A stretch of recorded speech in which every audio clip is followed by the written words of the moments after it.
UN Space Wolf Squadron. This is your Wolf Commander Wolf 10. I'm your werewolf. Today is a special day, guys. Today you get to ask your questions of the Wolf Commander today. Starting this off, let me address Brian Gil Martin, the Maverick Hunter Saint, with the first comment and being first in line as always. A punctual man he is. With his comment, hey guys. Don't know how this is going to turn out, but I would like to address any concerns or any questions or any kind of topics that you want me to cover in any future WCR streams. Yes, I will be beginning next week's stream on Tuesday, the season 1 of X-Men Evolution retrospect review. I have a lot to say on that season. I can also be discussing any future plans of mine. Hopefully, I'll be able to get them done this month. Maybe get them done next month, but we shall see. We shall see. As a quick update for those who will catch this on the backwatch, I will be hopefully attending my father's wedding in late June. I'm hoping to get some personal responsibilities done this whole year. Either moving out of my current living space and hopefully getting my own apartment for once.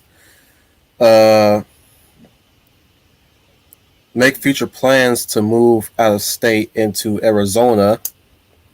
Why Arizona? Because Ishi and Kat is there for one, so I'll be settling in where I have familiar faces that I can feel comfortable enough to be around in my state of Arizona.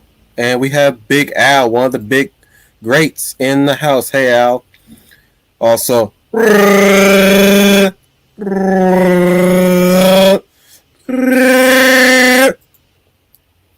that's how you do a Wookiee voice, Al. Work on it. Kidding.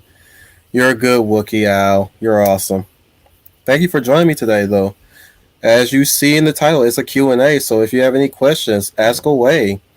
And those of you who are well aware of the Q&A, you have all the time in the last week to get your questions ready. So I hope you have a long laundry list of questions for the Wolf Commander. Hopefully we'll see Leia Plus Size in the house, the Lady of Valor. Hopefully. And I'm sure she's have quite a few questions. As you can also see in the description, I have a StreamYard link ready for anybody who would like to be a guest speaker to join in and talk to the Wolf Commander directly. And you can also have your questions ready for that one too. So, like I said, more info about my future plans. Oh, I'm sorry, Al. I didn't mean to. Well, my throat is not the same since neck surgery in 2006. I'm sorry to hear that, buddy. I am sorry to hear that. Well, your voice sounds really good, all things considered. You have an amazing voice. So, considering the stuff that you went through in your time, you're a great man. But I'm also glad that I've also met you and everybody else in this community. So far, you've been quite the excellent family from another family, if you will. What else will I be talking about? Oh, right. I'm still working out as well. I recently have worked on my ab area, and the pecs are coming in really nicely. All right, Brian Gilmar has a question already, and he says, let's start with more casual question. What kind of music do you enjoy? Various forms. In fact, it's a real. Let's just say it's a very infinite and almost near infinite list of genres that keeps getting exponentially bigger as the years go on. I guess I could say I'm a journeyman. I'm like and the Leia Valor is here as well. Leia plus size. Hello, Leia plus size. Welcome. Like I said, it's all manner of music. I can listen to Slavic. I can listen to real punk, as Ishi would like to call it. Uh, Rock and roll, of course. Metal. I'm a big System of a Down fan. I listen to Wardruna for any Scandinavian heads out there. Wardruna. Check them out if you like to hear any Scandinavian tunes. I recently got into Crumb thanks to the traveling American scribe Ivan Mendoza. Mm. I sometimes listen to some jazz whenever I get the chance to. As for anime, I like the Code Geass soundtracks. Same with Evangelion soundtrack. Even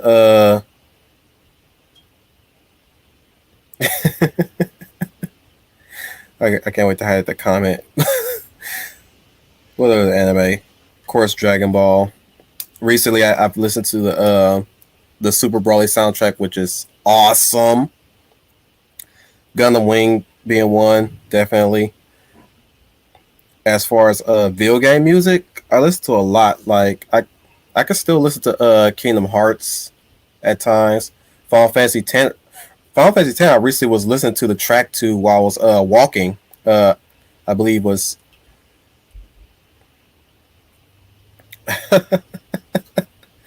yeah. Definitely was listening to Final Fantasy X soundtrack along with a little bit of God of War and oh yeah. Speaking of God of War, I love Bear McCreary's soundtrack to God of War 2017. I like his taste and I like his soundtrack to Godzilla King of the Monsters. I'd be blasting that while I'm walking too.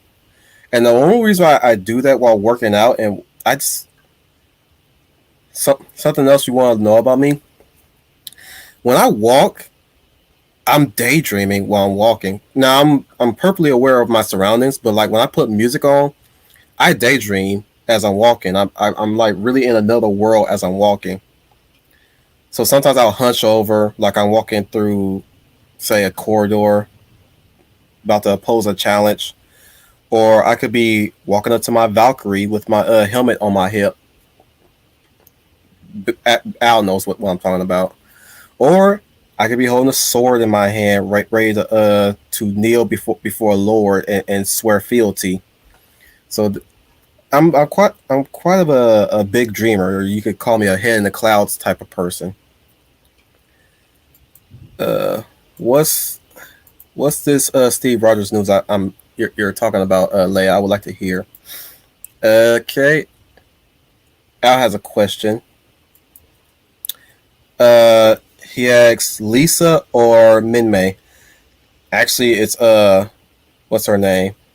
Miria, not Miria, but Maximilian's Max Sterling's wife. She's my waifu. Uh, Let me look her up real quick.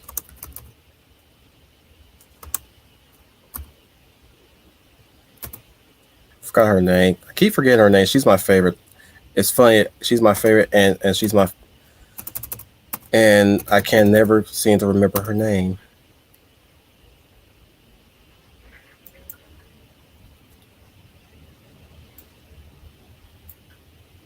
Miria, yeah. I just found her.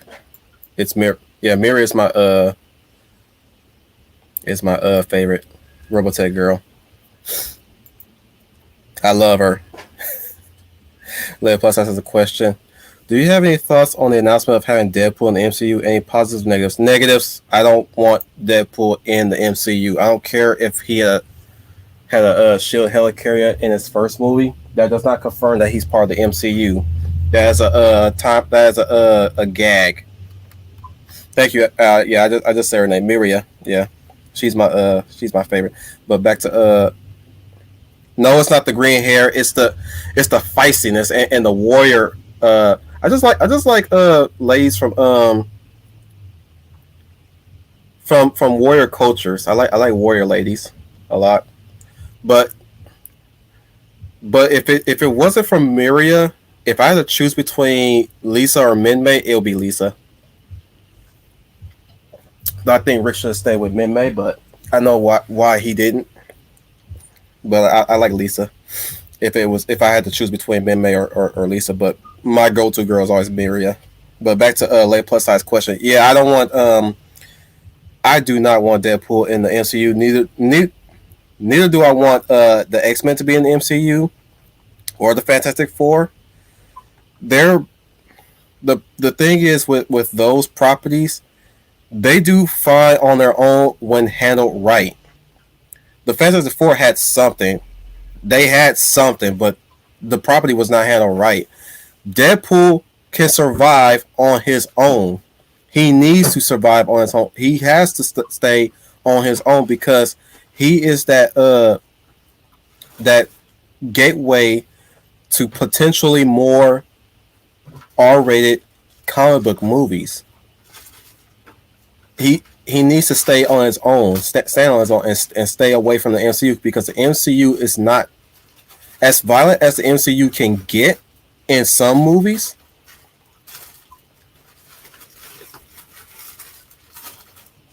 Okay, I'm gonna highlight that comment soon. But yes, as like the MCU is PG-13. Deadpool needs to stay R because I'm sure if they put Deadpool in the MCU, he's gonna be neutered, or at least if he's gonna be acquired by Disney, he's gonna be neutered. And I don't like a neutered Deadpool. I like a Deadpool with bite.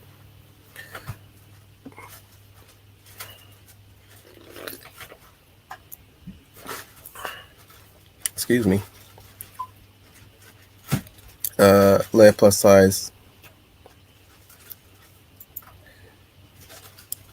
The news about Chris Evans coming back to the MCU is Steve Rogers. Is he stop active? Is he stop being crazy this time around? I would like to know because he he's gone a little bit cuckoo since last year. But we have Schooner Tuna with us. Hello, Schooner.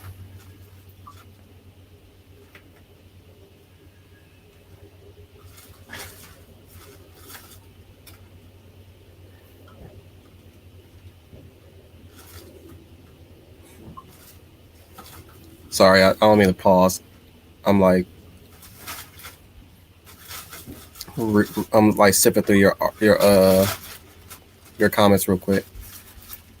But Leia plus size through to Brian Gilmore. Yes, Brian, I think so. It's broke today that he is coming back, but he won't be a standalone movie. He'll going to be a part of projects. Like I said, I'm not cool with that.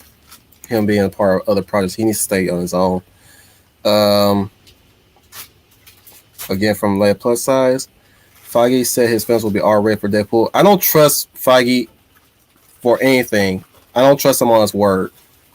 I'm not willing to trust him on his word. He in a way broke a few promises. He delivered on some, but he broke a few. Or at least he likes to talk a good game, but the thing is that I forgot my banners, by the way. There we go. But yeah, he's a good talker. I gotta give him that. But like at this point when he went full Captain Marvel, I'm like, I'm not trusting anything you're saying at this point, Feige. Your actions need to speak louder than your words at this point. So, and even then, I'm already washing my hands with the MCU, so I'm not really that excited about Deadpool being part of the MCU. Let alone if it does come to light that he comes out, I might watch Deadpool 3 But if he's any part of the MCU movies, I'm not watching. That's how jaded I am towards the MCU.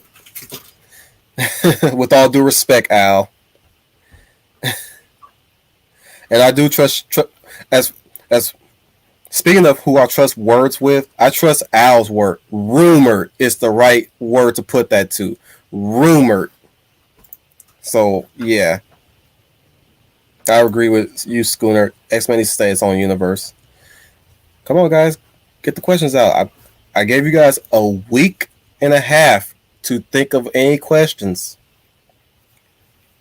Remember, guys, I said this in Troy's birthday. Speaking of Troy's birthday, just like in Troy's birthday, I have the StreamYard link ready for anybody who would like to be a guest spot speaker. And I know, Al, you're on your Kindle, so you don't have to repeat yourself.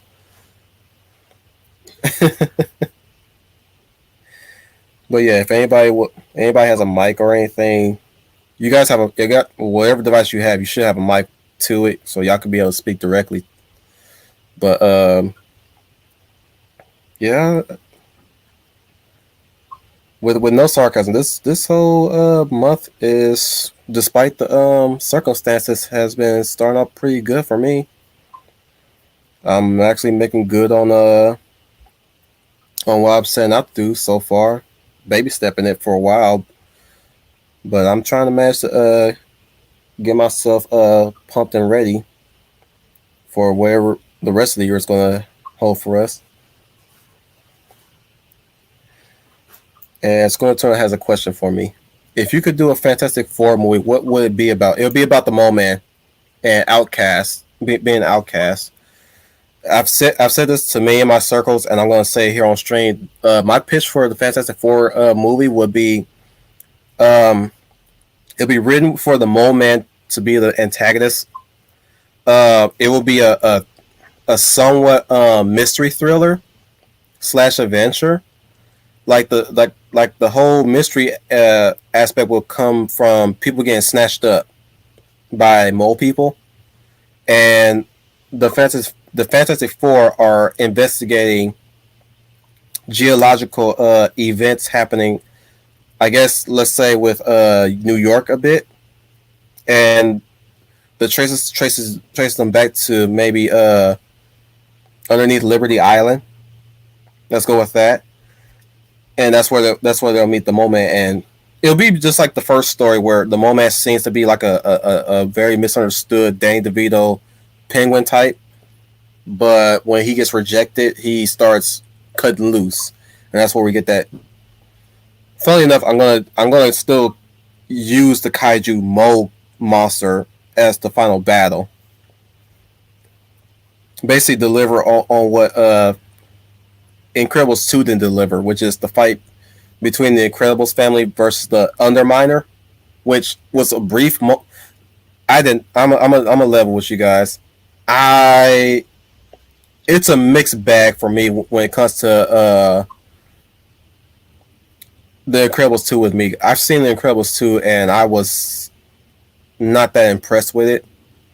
As much as I love Brad Bird and as much as I love the first one, the second one, they it's funny how I mentioned Incredibles and I'm mentioning Incredibles 2 right now. When me and my wife went to see that movie in the theaters, they had this little, I guess, 2-minute skit where you had all the voice actors are talking about how long it took for them to write this movie, to make this movie. There was talking about 14 years. You know, guys, you guys got go live on this movie. It's been 14 years, guys. I'm like, yeah, 14 years. It better be something. You guys got.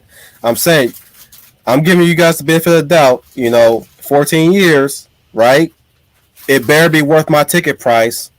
I mean, it was worth it, but at the same time, story and presentation was kind of. Let's just say Brad Bird brought Tomorrowland Brad Bird. I don't like Tomorrowland Brad Bird. I really don't. There's two Brad Birds. There's Iron Giant Brad Bird and there's Tomorrowland Brad Bird. And let me describe what's the difference? Iron Giant Brad Bird is the idealistic, uh, idealized pulp action, dreamer. Whereas Tomorrowland is cynical, grounded, and pessimistic Brad Bird. And when I watched Incredibles 2, I was like, oh no, Tomorrowland Brad Bird wrote this, not Iron Giant Brad Bird. Why, Brad Bird? Why do you always go Tomorrowland Brad Bird? What's wrong with you? What? Who hurt you? Who hurt you? I'm sorry, I'm going on a tangent. Let me get back to the Fantasy Four pitch. I'm on a tangent there. School to says yes. Renee Zellweger voice. You had me at moment. So you would like a Fantasy Four that actually starts with the moment and not Victor Von Doom. Yeah, that's what casting choices. That's gonna be a tough one because I would have to either flip a coin whether I want them young or mid 20s, between 20s and 30s, as far as age wise and actor wise. Reed Richards will have to be played by somebody who can play sophisticated. So I would probably go with Eddie Redmayne. If you guys don't know who that is, Eddie Redmayne was he was in that failure of a movie called Jupiter Ascending. He was the main villain in that one. He was also in the Theory of Everything, where he played why am I blanking on his name? Because he's one of my favorite pioneers of science. He was Stephen Hawking. He played Stephen Hawking in that one. He was also in he was in a lot of stuff. I can't remember. But yeah, A. Redman would have been my go-to Reed Richards. I think he could pull a good Reed Richards. He's got the frame for him too. Kind of lean but meekish looking. Hair-wise, I think he could pull off the hair. Size-wise, I mean, I don't think he's that tall to be too tall for Reed Richards. But yeah, A. Redman would have been my first pick for Reed Richards. My second pick would be probably. Oh my goodness, I'm trying to visualize him so I can get his name. It would have to be also maybe David Tennant, and you guys know who that is. Maybe David Tennant, but Wolf 10, wasn't he the Purple Man? And just it don't matter. That is a separate property. He can be Reed Richards. But I don't know. Maybe him or third pick would probably be Oh, what was his face? Who was also a doctor too? Who also played that failure of a movie called Terminator Genesis? He was Genesis. Or originally Skynet. Who was that guy again? He probably would have been my pick too. But my top pick would be Eddie Redmayne. For Sue Storm would be that's a really tough one. Probably because for me, Sue Storm, I have a criteria for Sue Storm to work for me. One, she has to be very intelligent, of course. She has to be smoking hot. Of course, that's a plus though. That's not really a prerequisite. That's just a plus. Somebody has to at least either be a naturally blonde person or they can pull off they could pull off a blonde dye job really good. But for Sue Storm, it will not be Jessica Alba. I never liked Jessica Alba as the role. Kate Mara was a better choice, but she's already used, and sadly, that Fat Four Stick movie was terrible, and she was wasted potential for that one. Unfortunately, as much as I like her role, I did not like how that suit was written. Did not like it at all. She was Emily. Oh, that's right. They are rumoring that Emily Blunt and oh yeah, that's right. What's their they're a married couple too in real life. Her and John Krasinski and Emily Blunt are dead giveaways for Sue and Reed. And I really would like for them to if they were to if they were to do a Fantastic Four movie, separate from the MCU, but let these two handle that movie because they work well together as a husband and wife combo in directing and acting. That's right. Somebody did say that they were rumored to be, but dude, when I look at them now, spot on, completely spot on. I can actually visualize them in the suits. I can visualize John Krasinski with the hair with the hairdo and everything. Sue Storm same way. Now Ben Grimm would be a tough one because as much as I love Chickless, we can't be overusing Chickless. It's got to be somebody new. Definitely got to be a bodybuilder at least, or at least a very husky, chunky dude. So maybe John Cena. I like him in Bumblebee. I can see John Cena playing. But the thing is, John Cena is kind of a short dude. That's the problem. It's kind of a short dude. When you look at him in real life, he's pretty short. But they try to make him look big, like big.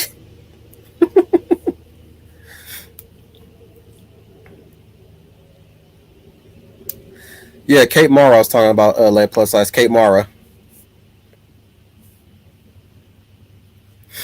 Uh, Rooney Mara's sister.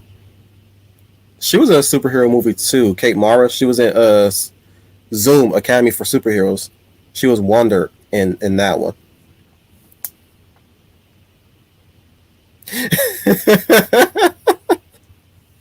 Brian Gilmore says, "You can't see me, John Cena."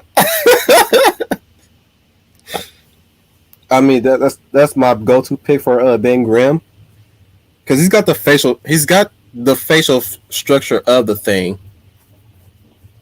I'm going by facial structure. Um,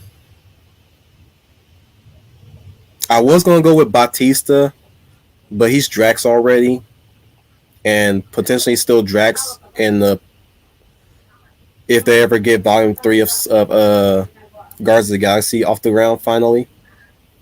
But as far as I'm concerned, he's still Drax right now, and I think that's what everybody's going to see him as is Drax. So I can't use Batista. Um, Speaking of, if Al is still in the chat, I would have had Dave Bautista as Duck in Idaho, not Jason Momoa. Just let you know, Al. That's all. Like as far as like the Dune casting is concerned, the upcoming Dune movie, Dave Bautista would have been Duck in Idaho, not Jason Momoa. I know how he feels about that name, but still. Uh, yeah, let's leave John Cena as a potential casting choice. I can't think of anybody else for Ben Grimm. Hey man, Nui, ask the questions.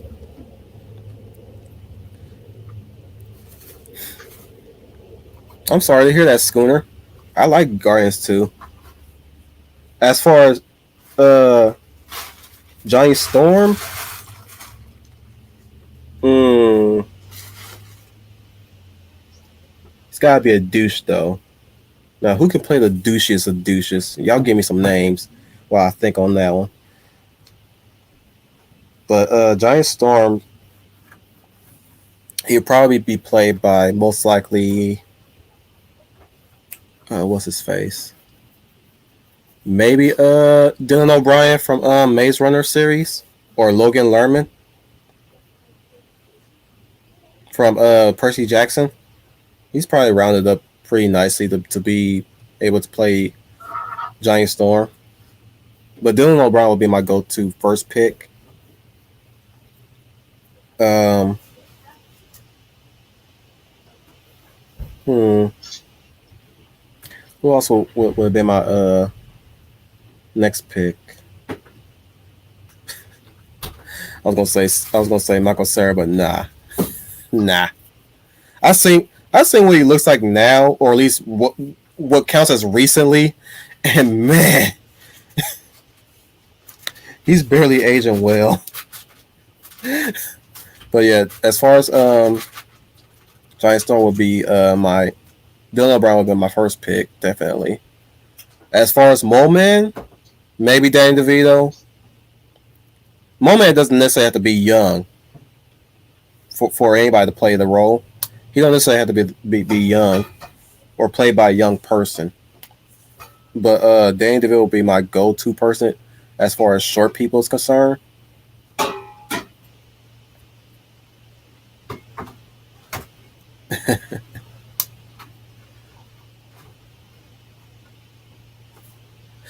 Yeah, and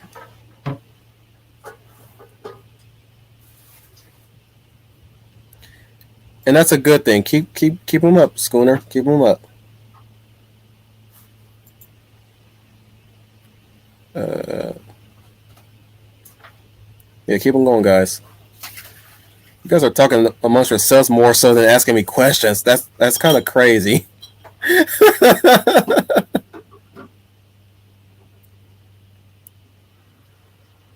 He's not retarded. It's just that he's literal minded. Literal minded is not retardation, dude. He takes things literally. Now, that Harbury Batteries thing, you can probably count that as a retard moment. But technically, he's supposed to be literal minded, which means he's not retarded. He just takes things too literal. I'm literal minded. Does that make me retarded?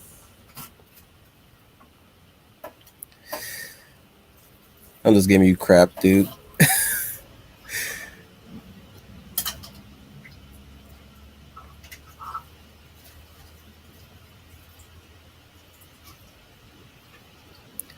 And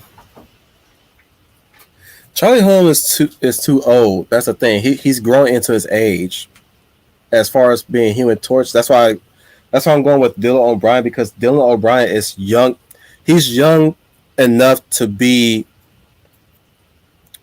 Johnny, or at least he's not that grizzled enough like Charlie Hunnam is. Charlie Hunnam's grizzled at this point. He's becoming very grizzled. So he needs to be in more. Truth be told, Johnny from America, welcome everybody. He's a new person. I've never met you before. How you doing, dude? This is a Q&A. You probably don't know me. Just ask random questions. It's a Q&A episode, so do that. And Neil Stark comes in with his famous one of his famous cadences.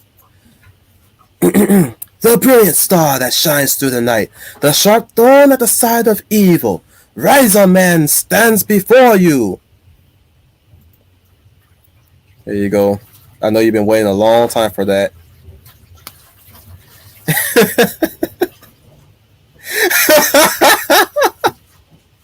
I'm liking your enthusiasm, Neo Star. Oh, Brian has a question for me right now, and he's asked this twice, by the way. What are your thoughts about the Friday the 13th films? I like them. Favorites being the first Friday the 13th, even though I remember so little of that. Jason Takes Manhattan is guilty pleasure. Same thing with Jason Goes to Hell. Those two are guilty pleasures. I don't. Here's the thing with me, guys. When it comes to franchises like that, sometimes they're just. The kid in me just don't let me hate those movies as much as most people do. As far as any other Friday 13th movies, there okay. The thing is, I do not like the reboot that Michael Bay company put out.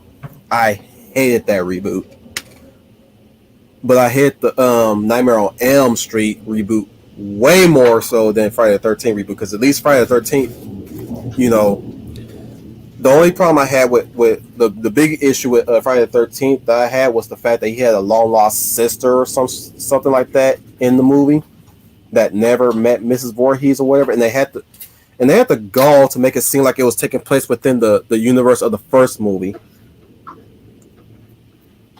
So like I said, that was weird how it's like it's trying to be a reboot, but at the same time it's trying to be a distant sequel or a distant true sequel to the first movie, which was dumb. Jason X, that is a popcorn action flick. That is not a slasher flick. I mean, it's a slasher, but it's also a popcorn action sci-fi flick. When freaking K Sackhoff becomes freaking Barbarella 2.0 with big guns, I was like, bro, this is so entertaining right now. I mean, it's going on and on and on, and I'm slightly getting bored. But she's bringing out some stuff that I'm like, oh, what's she gonna do with that? Oh, what's she gonna do with that now? I was like, man, Jason X is something else, man. I have, if you guys are gonna ask me about the games, I have not played the game. I know of the game, but I have not played the game. Nor have I played any of the licensed games, like in the like the one for the Atari. I think there was one for Atari. I have not played those games. So don't ask. So there's your answer to that question. But as far as Friday 13th, yeah, they're like I said, best one's always the first two, and the rest are just guilty pleasures. Except for Jason X, which I always view that as a popcorn action flick rather than a slasher movie, disguised as a slasher movie, if you will, because it's so hilarious. Despite some annoyances in that movie. So yeah, if you look at Jason X that way, it's very enjoyable. Leia plus size with another question. I think I overstepped. I overstepped Neil Star. I don't mean to do that, dude. But yeah, I'm gonna get to your question soon. Leia plus size. I have a question about pandering in Hollywood to POC and LGBT. I think it's hurting and insulting to me. What do you think? You know something? That could be another WRC topic, but to answer your question, I think it's terrible.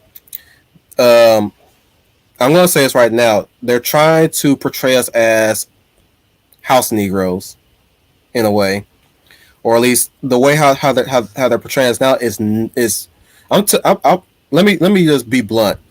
I like the original portrayals of black folk in the early aughts way more than these portrayals. You dig? Or at least the ones in the 90s. I prefer that portrayal of black people.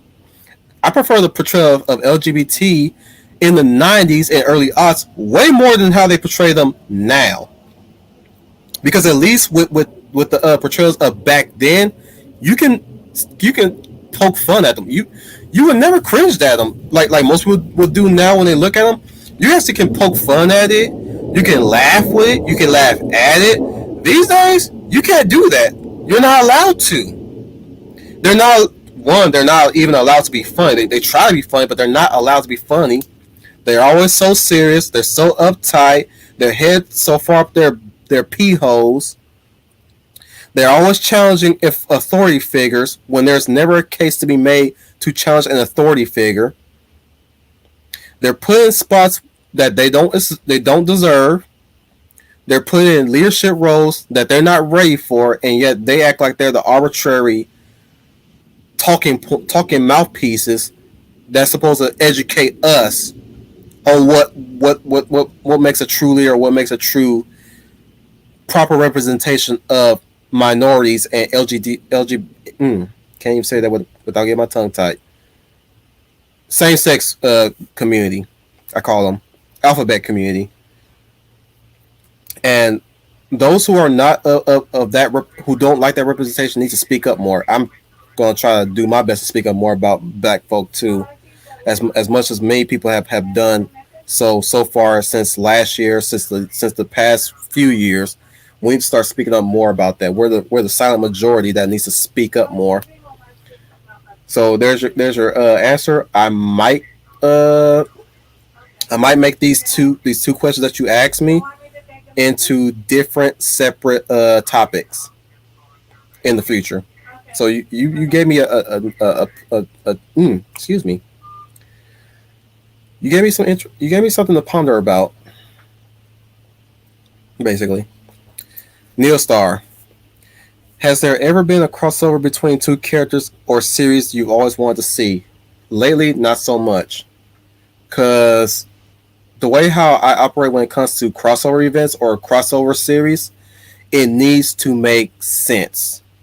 Or at least both sides need to be able to bounce off each other and work well enough together. So when it comes to Power Rangers crossovers, they only work because they work within the universe. So I would tell you my favorite crossover in Power Rangers would be To the 10th Power. That's it. To the 10th Power. Next to it would be I think it's called it's the one in Wild Force. Yeah, the one in Wild Force, I think Friends in Need, I think it's called, the crossover event. Forever Red comes a third because I've heard some insider perspectives on the production of that, and it was of that upset production, it had a lot of wasted potential, but that's third. Um, that's it. Those are my top three. I don't think I care for any other crossovers and Power Rangers. As far as like outside of Power Rangers, uh, Alien versus Predator, though, in the Dark Horse comics, those are my favorites because I've read a few of those. That I did not like the movies. The movies are trash. Um, Now, if I want crossovers to happen, I would say Ultraman and Godzilla would be one. I would like to see Ultraman and Godzilla team up, or you could say Batman and Mantis. You guys probably don't know what Mantis is, but was this '90s TV show that had this disabled black man fighting in an exoskeleton suit that turns him invisible. I think he goes. Yeah, he has a stealth exoskeleton suit. He was a crime fighter. I like to see Batman and Mantis, you know, work together because Mantis is a I'll type in the name of the show just so you guys know what I'm talking about. It's a acronym, by the way.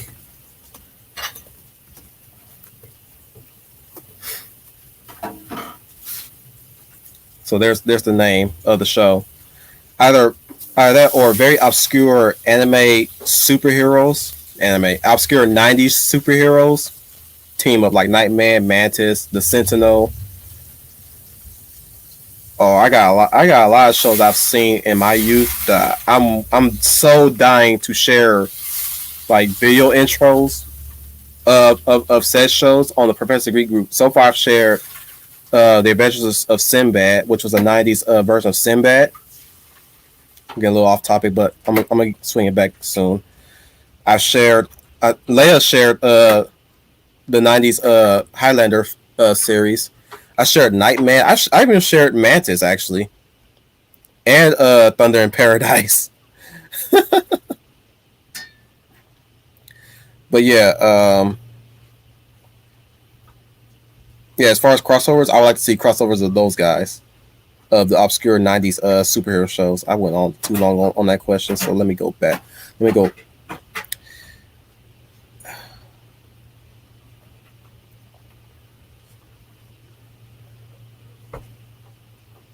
Square Tuna. What about Spencer treat Clark as Human Torch? He played Bruce Willis' son in Glass. Yeah, but he don't look like the athletic type. He looks more like a Franklin Richards, a grown up version of Franklin Richards. To be honest,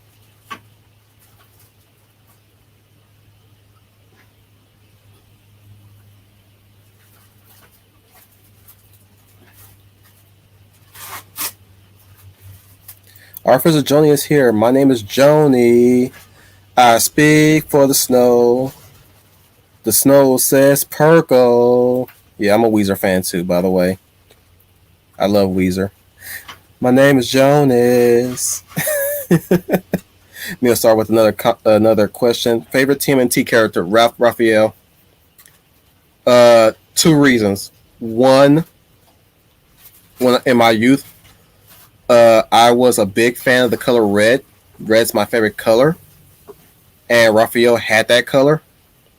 Two, as I got older, I like his rebellious nature. So there's that. Um,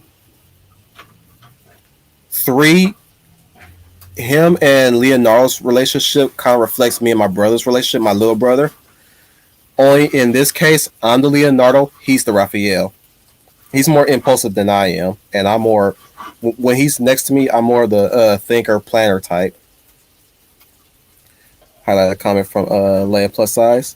I agree. Back in the day, PLCs were written better and better stories, and they were not black replacement for what characters. And let me have second one. I would like to suggest making pandering a topic. I think it would be a good one. So let me get my topic list paper and write that down so I won't forget. There's still some stuff I want to talk about that's still on this list, but I'm preparing for the X-Men Evolution stream reviews. So let me make that as a topic. And you guys know how I do things, how I update. Also, just because it's a Q&A stream, guys, suggest any topics for me to tackle for any future WCR stream topics. Because I can get exhausted of topics, and I'm just one guy, and you guys can help the Wolf Commander out with this one. I like Michelangelo too, Brian Gilmore, but he's not my favorite. Now, back to TMNT. If I were to play Turtles in Time, the game, I go with Donatello because he has the reach. I like him because he always had the reach. Artificial joint with a question. Ever experienced where it's so cold your bicycle doesn't work right and your beer freezes instantly? No. But I know what it feels like when my hands are so cold that when I try to wash them in hot water, felt like people put needles in my hands. That was the biggest mistake I've ever made. One of the biggest mistakes I ever made in my life. And this was back when I worked at my first job. It was so dead cold that night because I worked from 12 in the afternoon to 8:30 at night. But by the time I get ready to go, it'd be already overtime because we had so many calls. We worked at this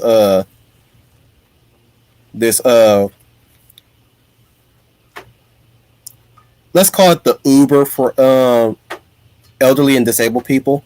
Let's call it that. I don't want to say the name, but it was a transport service for the elderly people, and we worked with I worked at the scheduling rides on the phone system. But like when I went home that night, one night, my hands were freezing cold, and I was so desperate to get them warm. My dumb self thought that warming them in hot water would have worked. I was wrong, and now I have quote unquote PTSD of that. Let's go into with a comment. Representation of the 90s and early 2000s treat blacks, gays, and so on as people today is skewed stereotypes being made as puppets and are preachy, very harmful messages. That is true. And it just jumped. Let me try to catch the. There we go. Neo Star. I've seen the pilot episode of Mantis, but not the rest of the series. Yeah, it was a show that my mom had tuned in, and we were hooked. Or at least my mom probably knew that me and my brother were hooked on it, or at least in her mind, it was a black man being a superhero. So she insta liked it. But like me, I didn't care if he was black or whatever, you know. Or my grandpa, who stayed with us with my grandma, was tuning into it too as well. And I was hooked on Mantis. Same thing with Nightman. When we finally got our own TV to watch, I was on Nightman and Mutant X. Of course, there was also the Sentinel, which was one of my favorites too. Uh,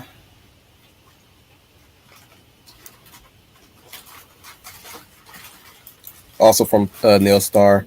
I watched the hell out of Godzilla and Ultraman. Yep. Ryan Gilmar on crossovers. I would love to have seen a Capcom meets Square Enix crossover. I don't know how that would work. How would that work? You tell me, man. I'm joking. You don't have to answer that. But that's a good idea. But I just don't know how that would work. Because I mean, as crazy as Capcom can get with their game concepts, Square Enix takes that a whole new level to how crazy their concepts get. And I'm not talking about just the Final Fantasy series. I'm talking about any stuff that either Square Enix either develops or publishes through another development company. Banana stuff, man. Schooner. I love Mantis. The later episodes got crazy, but it still had charm. Fun fact, it was created by Sam Raimi, and the man character went on to voice Martian Manhunter and Justice. Yeah, Carl Lumley was the actor. Yeah, Sam Raimi did create that series. And truth be told, I kind of want him to come back to the foray of Hollywood. But then again, maybe he should steer clear of that. I don't know, Art Fisher. I kind of dig Highlander the cartoon when I was that kid that growing up. Sometimes I see something, I instantly like it because it was so cool looking. And Highlander the '90s cartoon was something like that to some extent. But I did like Red Planet. Definitely check out Red Planet. Red Planet was cool. Not the movie. I'm talking about the cartoon show, Red Planet. Because there's a movie called Red Planet that had Val Kilmer in it, which was also a nice, cool movie too.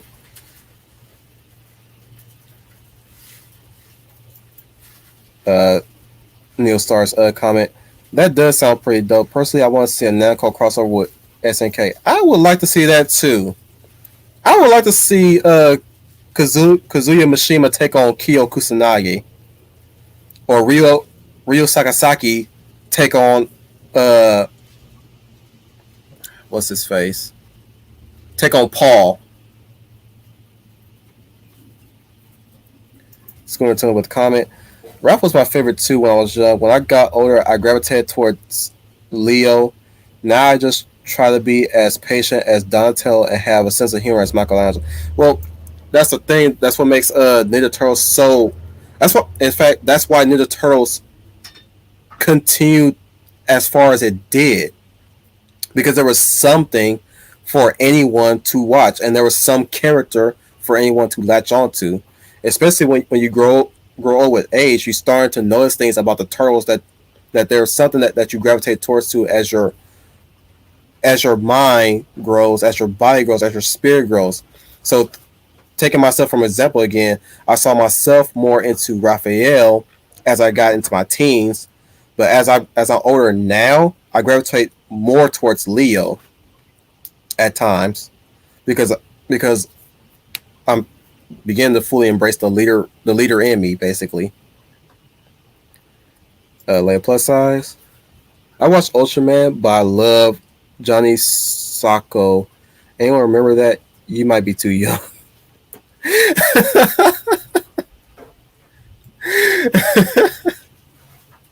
Maybe it missed me. Sounds familiar, but maybe it missed me.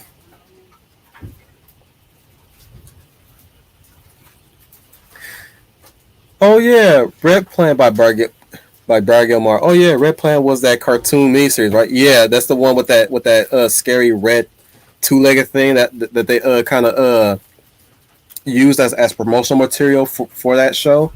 That's the only reason why that hooked me on that show because that red thing. I think they're called the Water Seekers in that show, and that thing hooked me. Lion Singer, one, because it was red. Two, its design was interesting.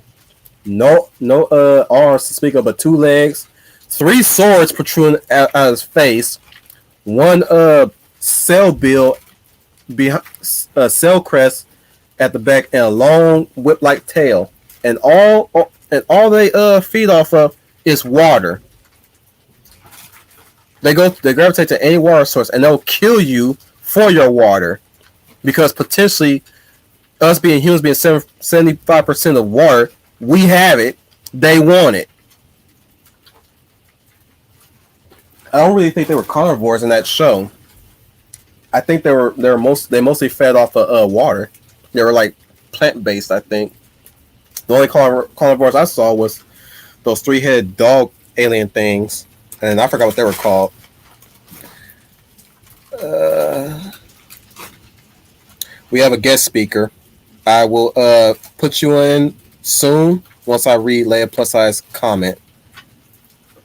How it's gonna go, I will not know. Leia Plus Size. Speaking of Highlander, if you could reboot Highlander the TV show, who would you get to play Duncan McLeod? That is if you watch the show.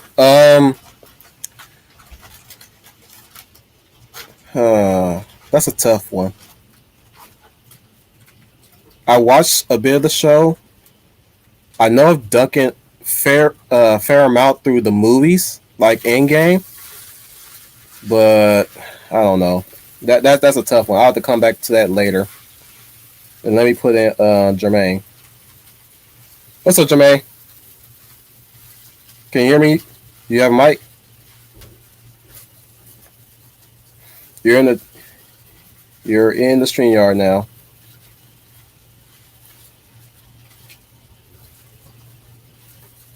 Okay, never mind. We have Pierre Westbury. Hello, Pierre. How you doing? Hey Are you guys are man, just how you doing? You yeah, are not in too the bad. say again? Not too bad. How are you? I'm doing all right. Uh you're probably new to this. This is part of the Will Commander Rambles Q&A stream. Oh, cool. So we're just having a bit of fun. A lot of people who are in the chats know me personally. You probably don't know me. You probably met me for the first time. Is this correct? Yeah. It's first time I've met you. Yeah. So we're part of the UN Spacey Wolf Fleet, if you will.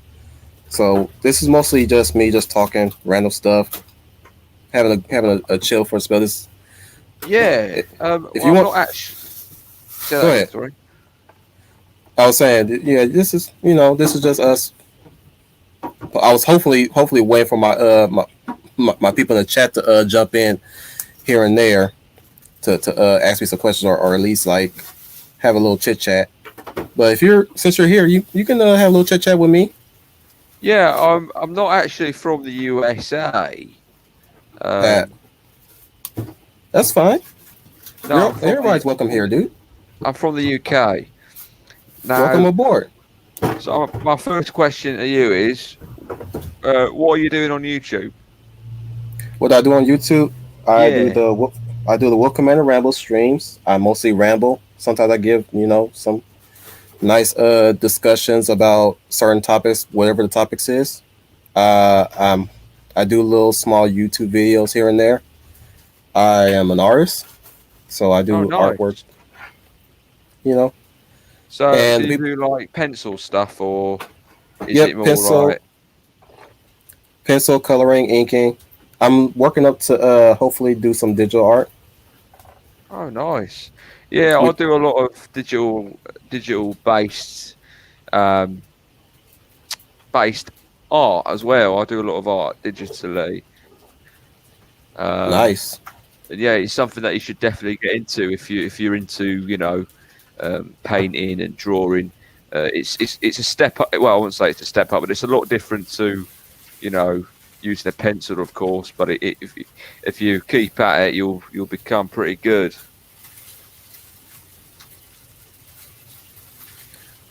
That's sorry, I got a little distracted. The private chat just spiked up. Okay. I think I was Craig addressing. Morsell. Yeah, I'm addressing him right now. I'm British. Huh. A lot of British folk on here, isn't there?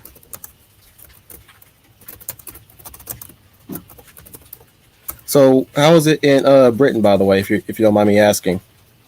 In terms of the lockdown and stuff.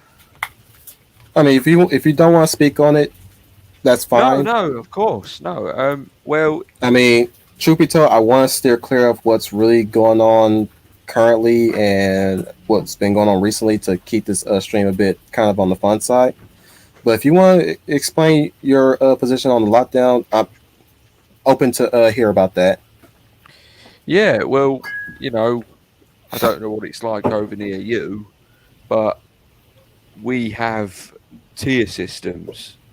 So tier one is where you want to be at, which is basically not a lockdown, and then tier four is the worst, and you're in lockdown. Um, and in the middles, you've got other restrictions. So it's pretty bad in here. We're not allowed to go outside into other people's houses and stuff. We've just got to stay in. Um, it's pretty much the same everywhere in the world, though, isn't it? Except places Yeah, like Australia and stuff. yeah. I live in California currently, Oh and we are wow, on lockdown too, and it's not good. I haven't been to work since the past, you could say 6 months. it's really bad in LA, isn't it?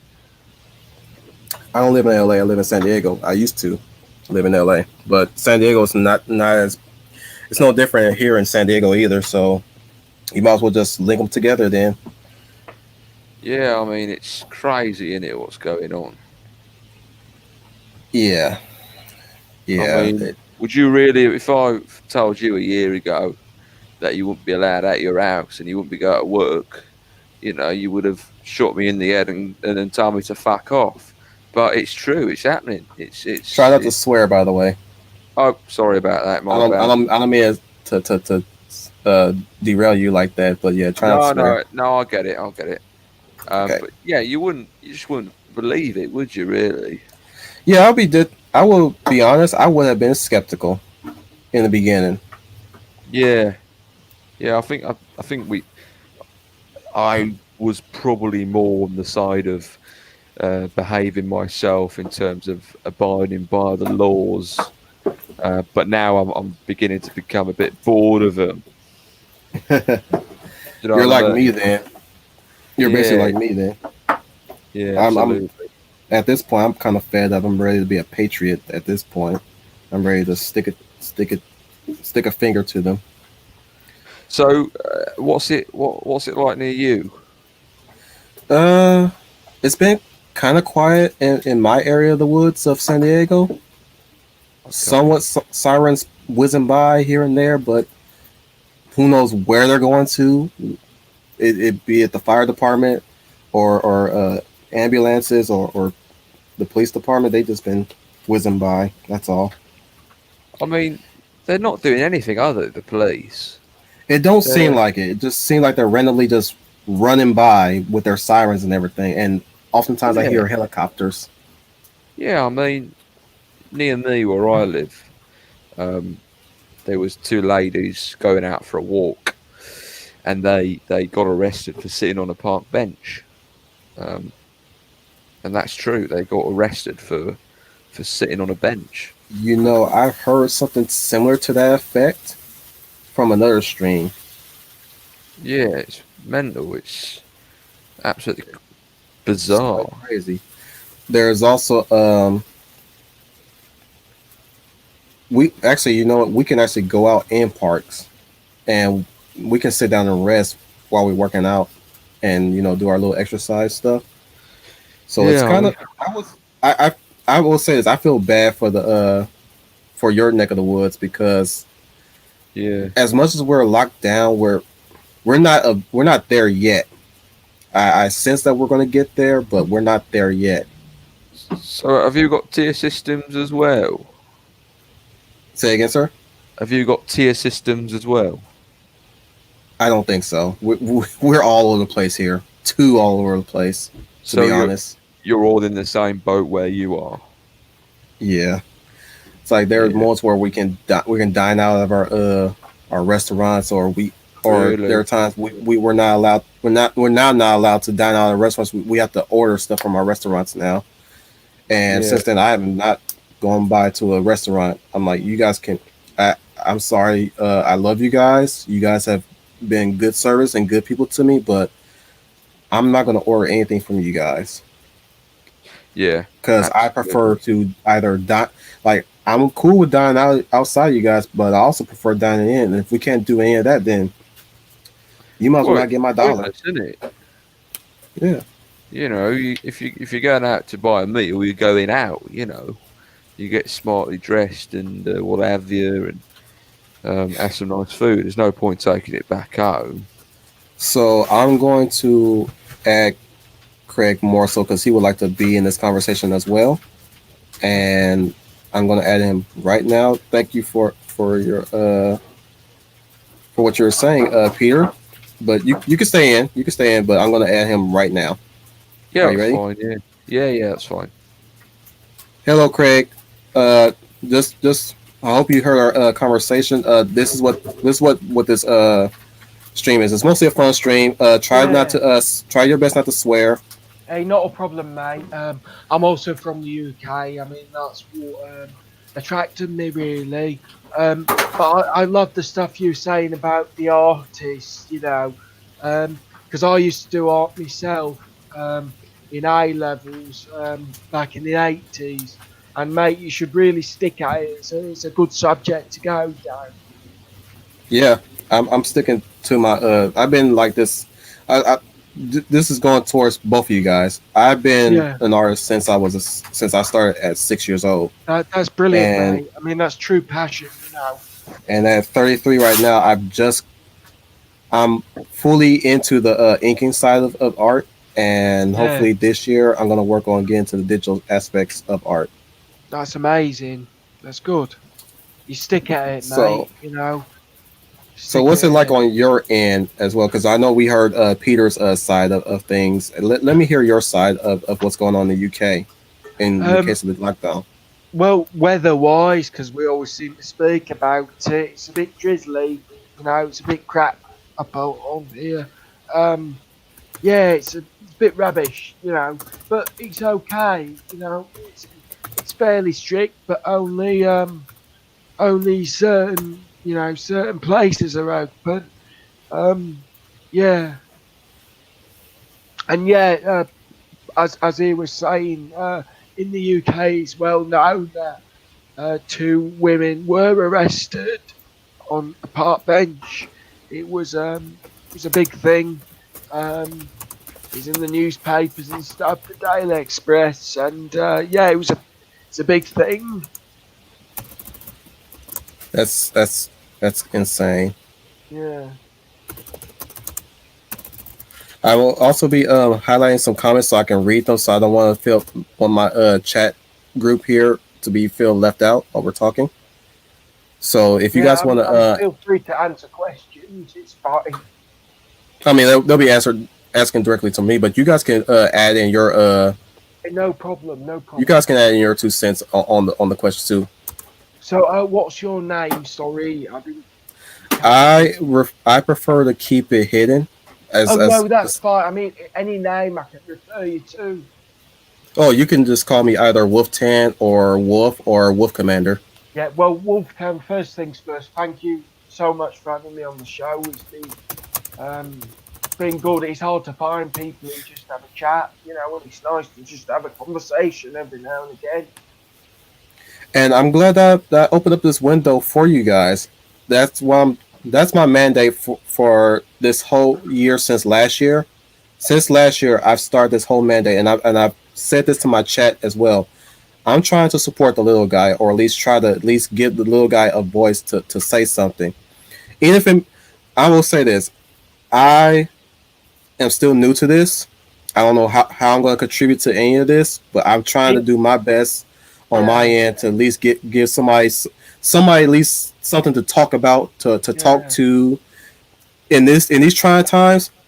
For yeah, instance, I've waved to people when I'm walking out, even if they're strangers. I just wait till them say hello. yeah. I mean, it's hard for me because I'm 51. You know, I don't talk to much people. I mean, even barely Yeah. my family. So I like So to stream. I like to stream the internet and see who I can chat to, just about normal conversations. You know. Um. yeah. Yeah, it's nice. Thank you. So let me highlight a question real quick because, like I said, I don't want people to feel left out. And I'm gonna go with Nail Star real quick. Neil Star, I'm kind of starting to lose faith with Capcom. Part of what I enjoyed about them were their fighting games and crossover titles, but we seem to be getting less and less of these each year. And yeah, I agree with him on that one. Oh my goodness, take that off, dude. Peter, what are you doing? Oh man, Oh, sorry about that. I didn't even he's know I was having. really doing that. That was my weight loss about 10 years ago. Oh, that's good. That's good. I mean, what you? I mean, show you. I'm a little taken off guard there. It's a bit. Yeah, it's a bit I'm I don't, like I awkward. don't, that now. I don't mean to make, I don't mean to come off making a crack about your image there. I'm just, It took me off guard as well. No, that was a group I was in about 10 years ago, and there were about four mm, of us who lost about 200 pounds. And that was a good mate of mine who's recently doing his weight loss. And I was just messing around on my files there while the other bloke was talking. Sorry about that. It was a total mistake. it did provide some great comedy though. So no worries, man. No harm, Sorry no about that, foul. mate. But I what I mean, was it'd going be better there, you know. I was in a few couple chats a couple years back, and it was, you know, they put dirty pictures in the WhatsApp group. You know, it'd be weird. You know, pictures of penises and what have you. I was going to continue talking about Neil Star's comment that I highlighted just now. Yeah, Capcom has been they're going the way of EA at this point. They Hmm. don't really know what their focus is at this point. I mean, they've done the two recent Resident Evil remakes, which I'm less than thrilled about those that much. They haven't really produced any IP. Only game that's put me in their good graces for now is Devil May Cry 5. I've beaten that and I revisit it every once in a while. I'm going to revisit now that they brought Virgil in, so I'm definitely going to have fun with Virgil. But as far as like Capcom's work, you guys are going to have to work real hard to get me back in your good graces. I mean, I'm still playing Monster Hunter and Devil May Cry 5, but that's not enough, dude. We lost Daniel. Daniel. I was about to call him Daniel Craig. We lost Craig. Craig, are you still in? If you are, you can still click on the link. You talking Peter, to are you? me? I was talking about Craig. Craig just disappeared on us. I'm Peter. Yeah, Yeah, I'm just changing my picture back to my actual self. There we are. yeah. I'm saying that the third party, sorry, the third guy in our party just disappeared on us. I hope he's okay. I hope he didn't leave us out of boredom No, I or don't think so. No, I think he might have just been cut off. It sounded like he was just cut off. Don't know if yeah. you came off or he cut himself off. Let me highlight Artificial Joints comment real here. Right, sorry, real here. I can't talk lately. My words are mixing. We're all going Artificial mental, Joints. aren't we? Yeah, I've been seeing the same walls every day, and it's not good. But I'm keeping it together. Just letting you know, I'm keeping it together. I gotta keep it together Yeah. for these guys. These guys are looking to me sometimes for discussions and topics. How many people are But watching us right now? so far, 7 people, and that's shocking because I didn't think I was gonna get that many people. And No, every time I some do that, people, no, every person's valuable, you know. and I always take them as valuable. But Yeah, like I said, usually when I do stuff like this, like fun streams or Q&A streams, Yeah. not too many people shows up. But Arthur's Joint says I actually dine more at restaurants after the lockdowns began in I Finland. think it's more important. Oh no, we lost another guest speaker, and wow, wow, are they just let you go? Yeah, if you guys are still here, hopefully the link is still there. So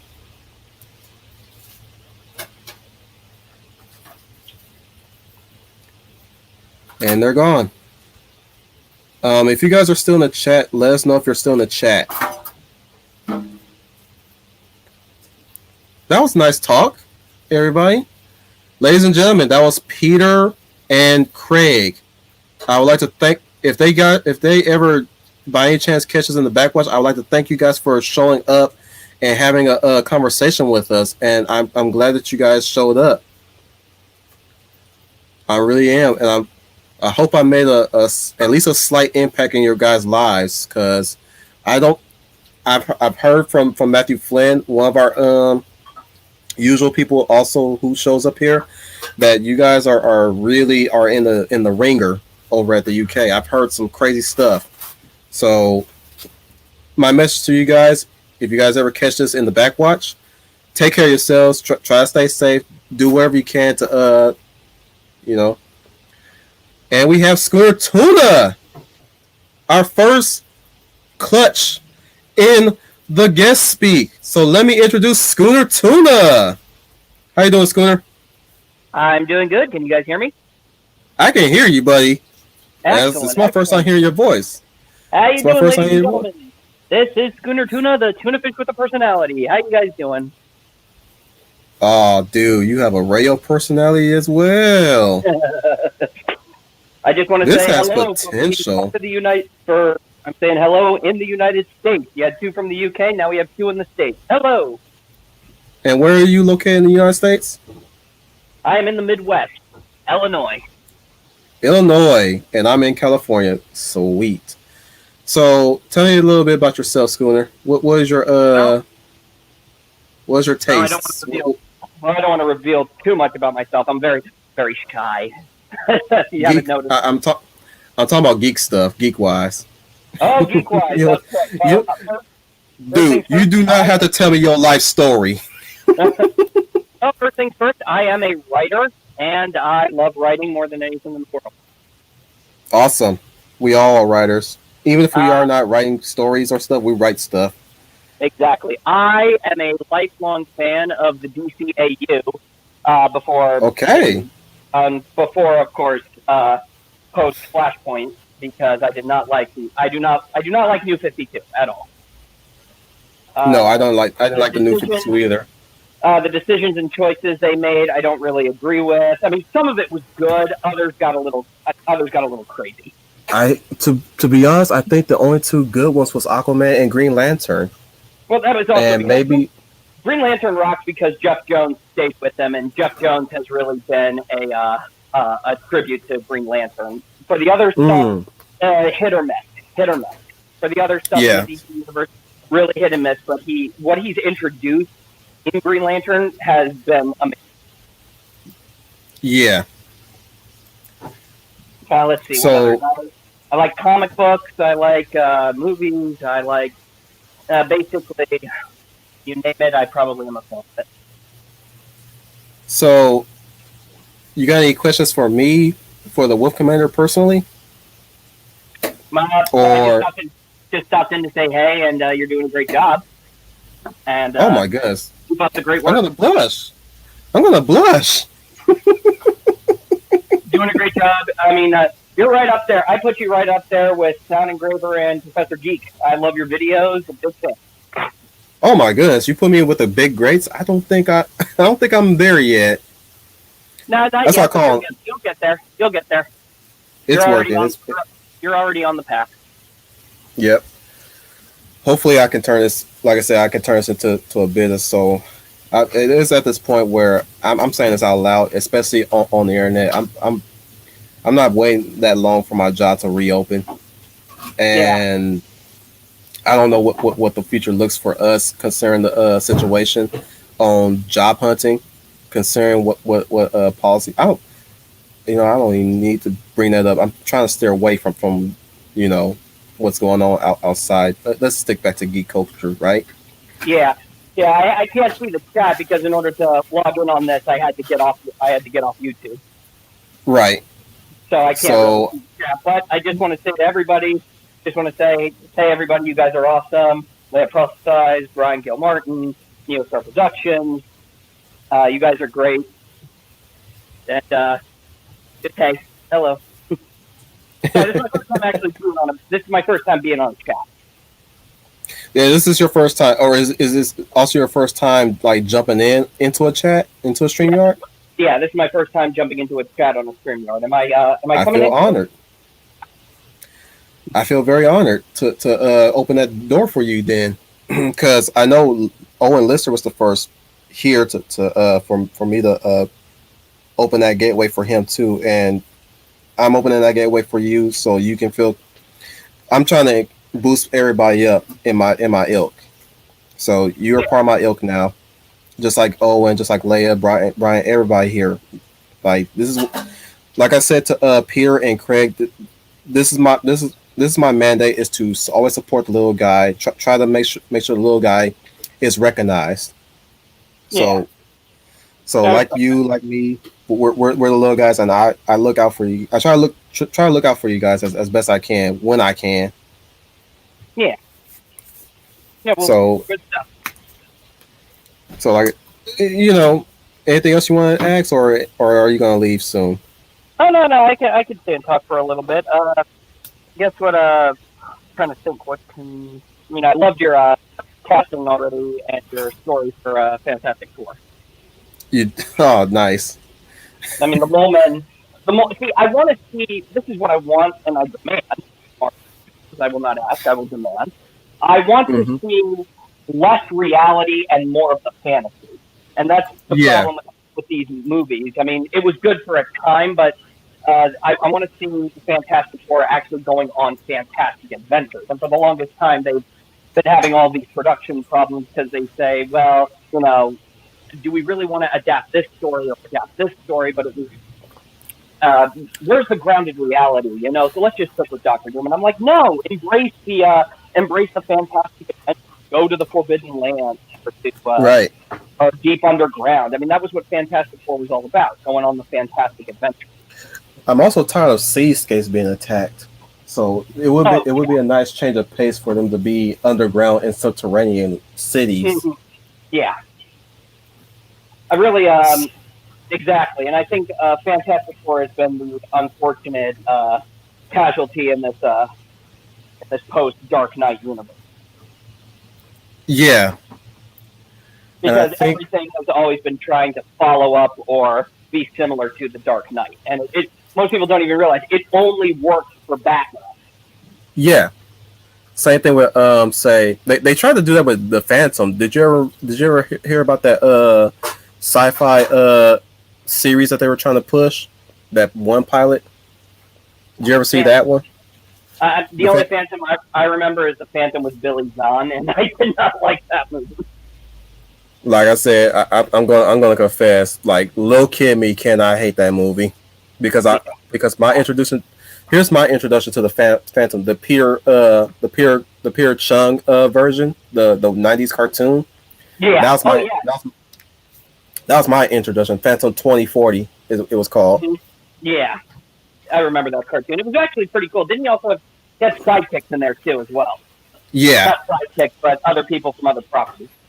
yeah, and also the Shadow. Even like I said, those comic book movies try, they Mm-hmm. try, but the little kid in me cannot hate them. No.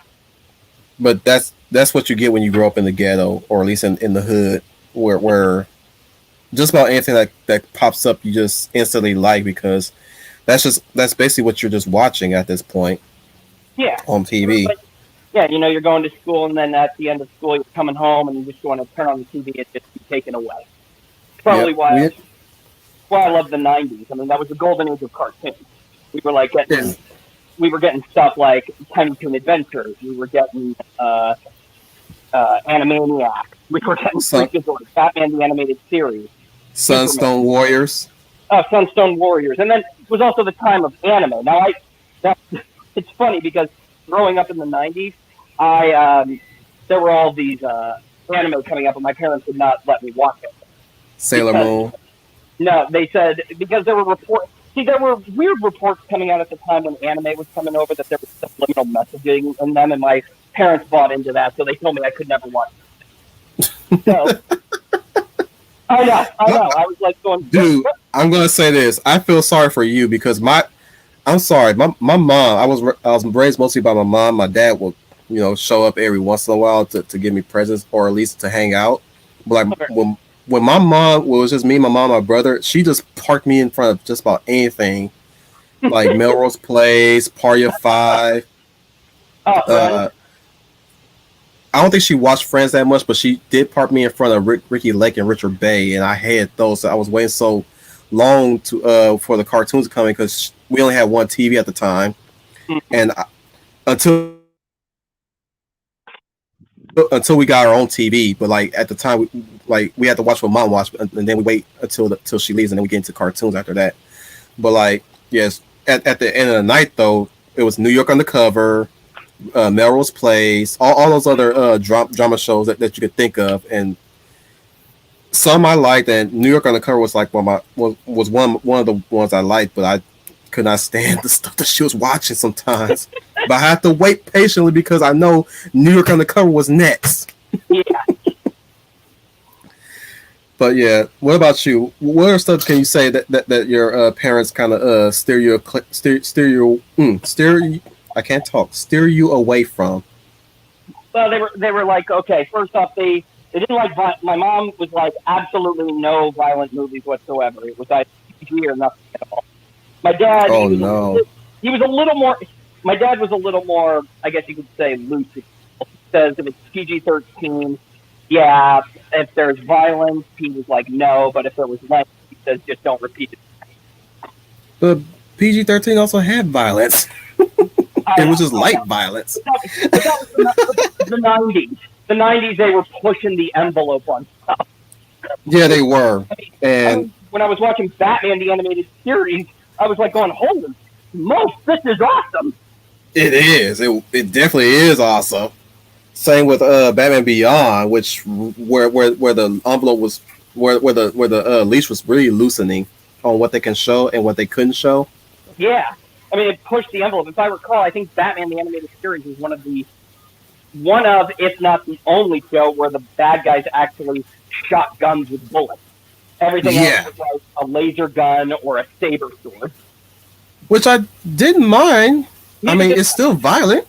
Yeah, but I'm just like, wow, the bad guys in this cartoon are actually using bullets, and they're actually using blood.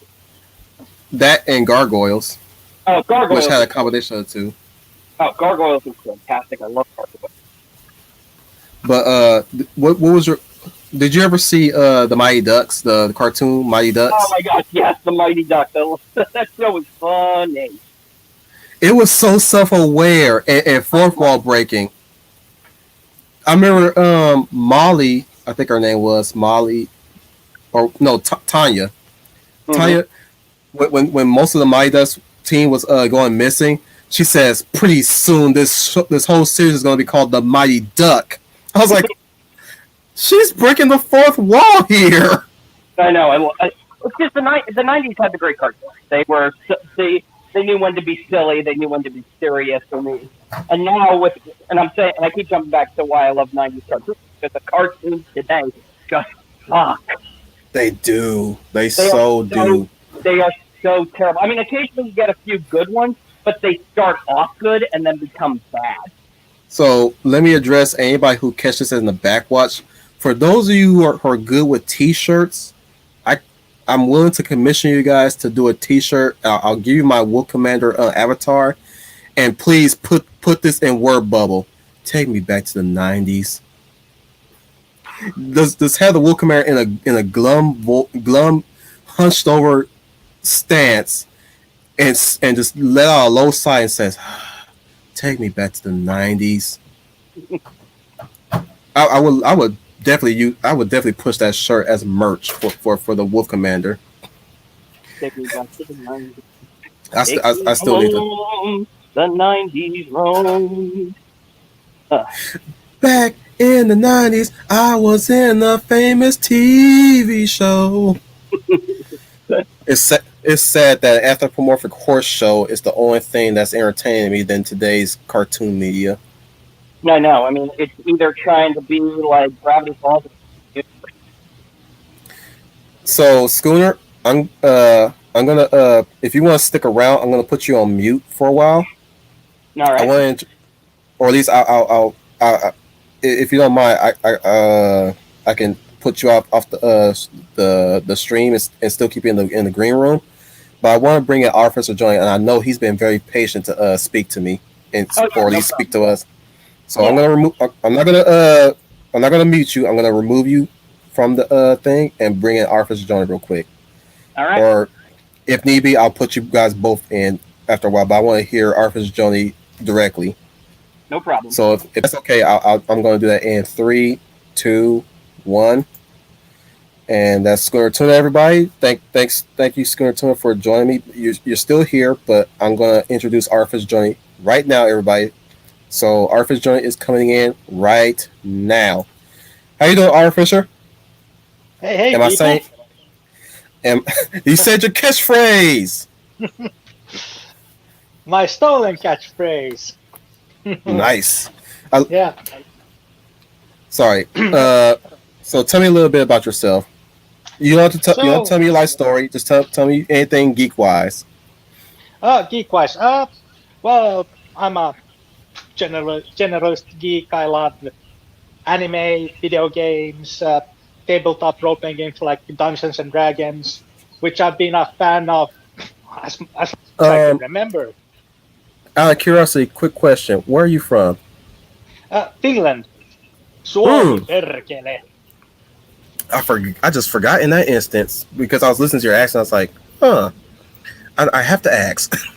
So you say you like anime, video games. What kind of anime and video games?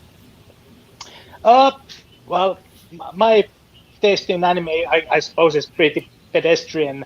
It's the usual shonen stuff. Sometimes I check out the seinen stuff. One of my most favorite series is, of course, JoJo's Bizarre Adventure, and oh my god! He loves JoJo! So do I! Sorry. Oh my god! Yeah. Full Metal Alchemist is amazing. Oh yeah. Yeah. So, quick question on that one: do you like Brotherhood or original anime? I like Brotherhood more, but there is cause to watch the original animated show because there are some episodes I feel are better animated and or have better pacing. And better impact. Oh yeah. One arc that immediately comes to mind is the one with Shaw Tucker and Nina. Yeah. Yeah, that I feel was much better animated and written in the first animated show. I agree. I definitely agree. That one had more. That one is still more fear into me than Brotherhood did, and that's mostly because of the first experience really set that tone in, and it stuck with me for the longest time. Especially that one filler episode with the village that had that disease that turned to stone. That was crazy scary because of the voice work in that one. The way how people screamed in pain. That little girl when you tried to heal her, and she and her sickness just went worse and she instantly died in that instant. Like, oh my goodness, that was just. thinking about it now, it still sends chills into me. What was your what's another anime that you liked? Uh, I've liked most of what Studio Trigger has made. I still haven't watched Brand New Animal, but I love the Kill la Kill, uh, Mm. Little Witch Academy. Okay, here comes the typical Finnish thing. It has a Finnish character. Yeah. It's really that simple to catch us. Just add a Finnish character to your show or book or whatever, and we'll read it. We'll check it out. We'll Yeah. talk about it. I like Brand New Animal. I've seen it. Its conclusion left a lot to be desired, but it's an it's an all around good series. I will not spoil anything, so I'd rather you check it out yourself. Little Witch Academia, love, especially the movies that came out before they finally brought the show in. I also like Pololo Modoka and Magica. I think I said that name Oh, right. uh, well, Madoka Magikai is, I think, how it's supposed to be pronounced, but I have no idea. I've read some manga adaptations of it, but I haven't seen the TV show yet. I probably should add it to my watch list one day. Yeah, yeah.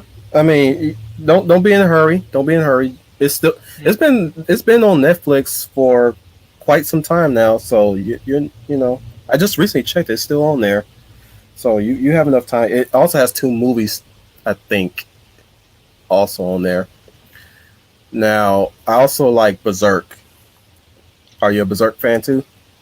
Oh, if you if you remember the name Samuli from he's sometimes a comment in the chat on each streams.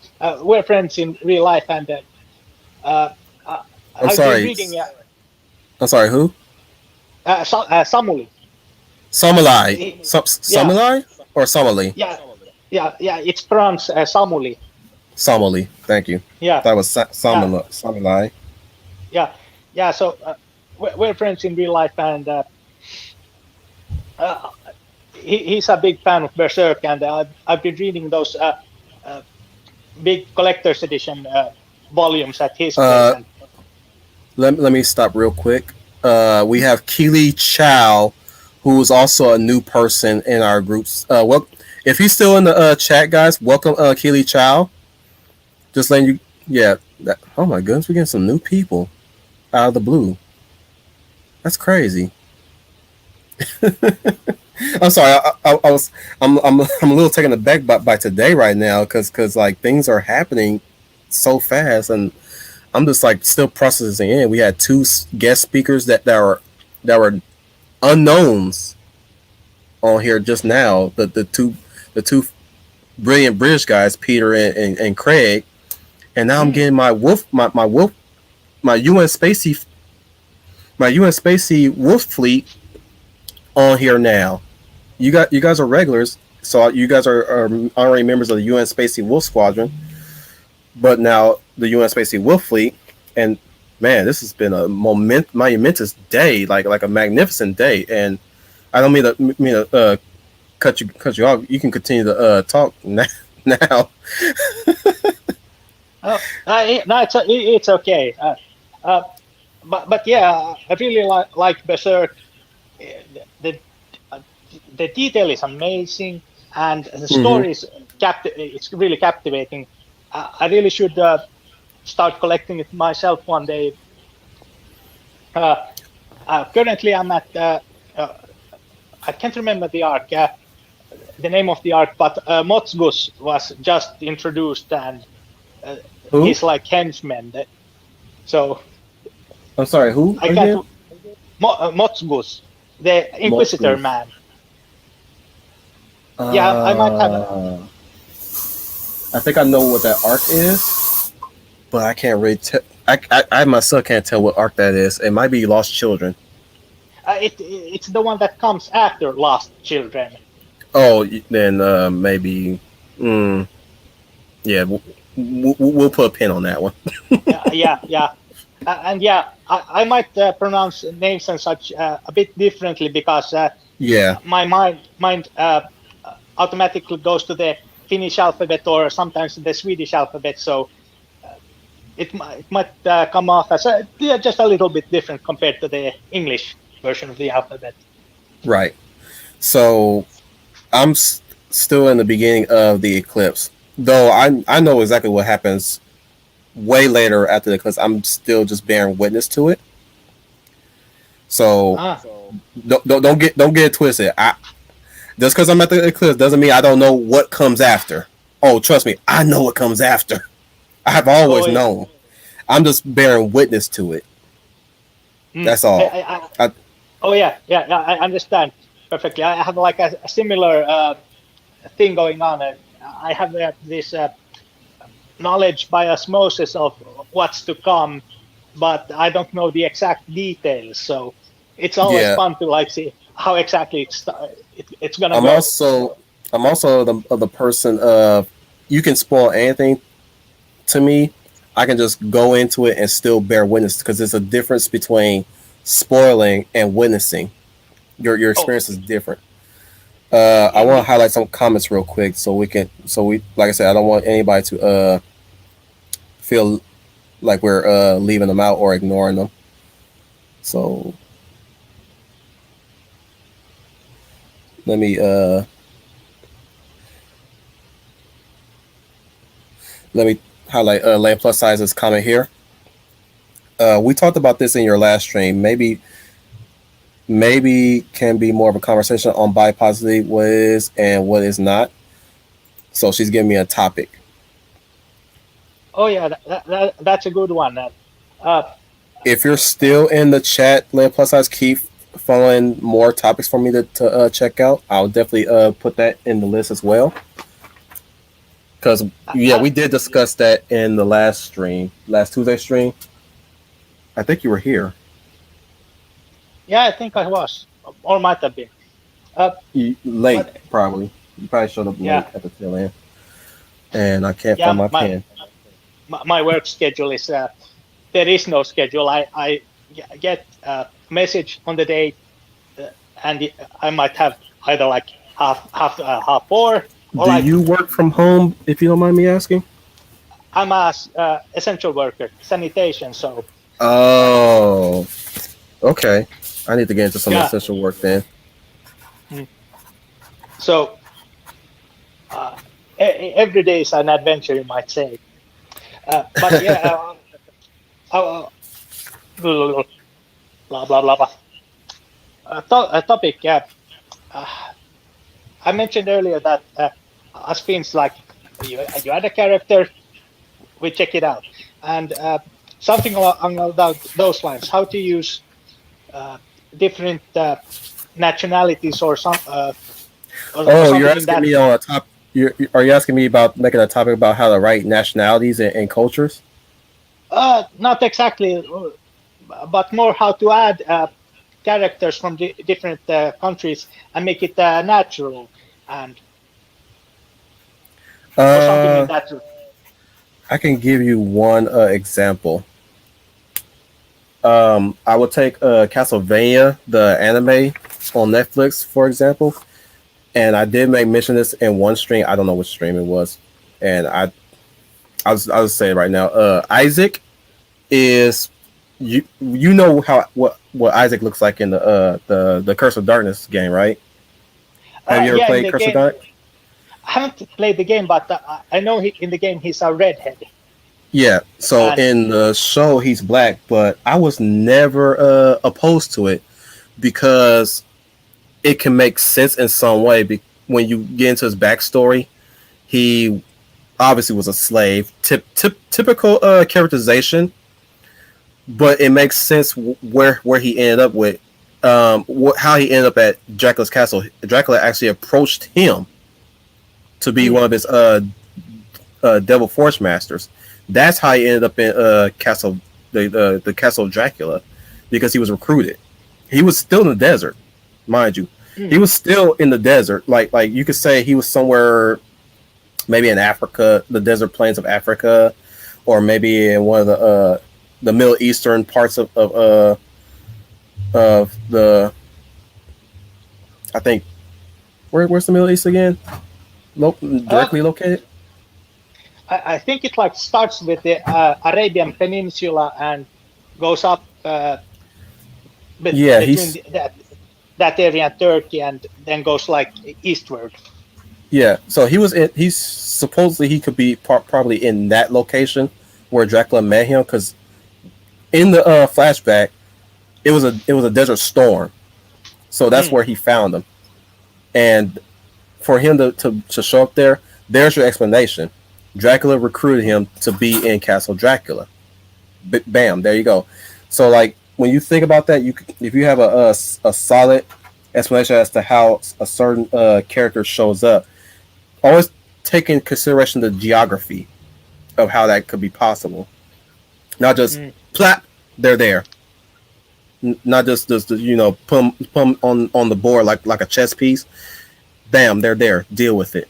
Kind of like that. That's basically what the force diversity is doing. Bam, they're there. Mm. Deal with it. Whereas what you're asking about is you can if it's a fantasy setting, you can create a nation outside of that world that somehow managed to sell their way there. Kind of Mm. like think about like how Game of Thrones portrayed certain characters. It's a fantasy world that's also somewhat grounded in reality in relation to how our world matches up with it. But you can actually see a black character showing up at some point in that area because of the trade system that they have in Westeros and Essos and I think I'm saying that wrong, but that's how I pronounce it. Essos and Dorne. I think no, Dorne is somewhere like close by Westeros, but Essos and now I'm blanking on other names, but like I said, like it would. Point is, it would not be that out of place. Now, if the Yeah. black character shows up out of nowhere within the middle of Westeros, that's a problem because you're not explaining how he got there. He's Mm. just there. Yeah, and you don't have to have this huge and elaborate backstory. You can have like have him be a part of a trading caravan, or have Mm-hmm. him be a diplomat for or something in that regard. And You know, and even if you have say a more bigger group, uh, you can look at real life examples like the Roma gypsies. They came from like India and through the centuries traveled to Europe, or right. Finns. That's where you Finland. that's where you add something to the world building to that Hmm, effect. yeah, yeah. Uh, I I was mean, if gonna. anybody, I'm Uh, gonna me- me- bring. Sorry, I'm gonna bring Schooner Tuner into this conversation oh, because yeah, sure. I don't want to leave him. I also don't want to leave him hanging. So I was going.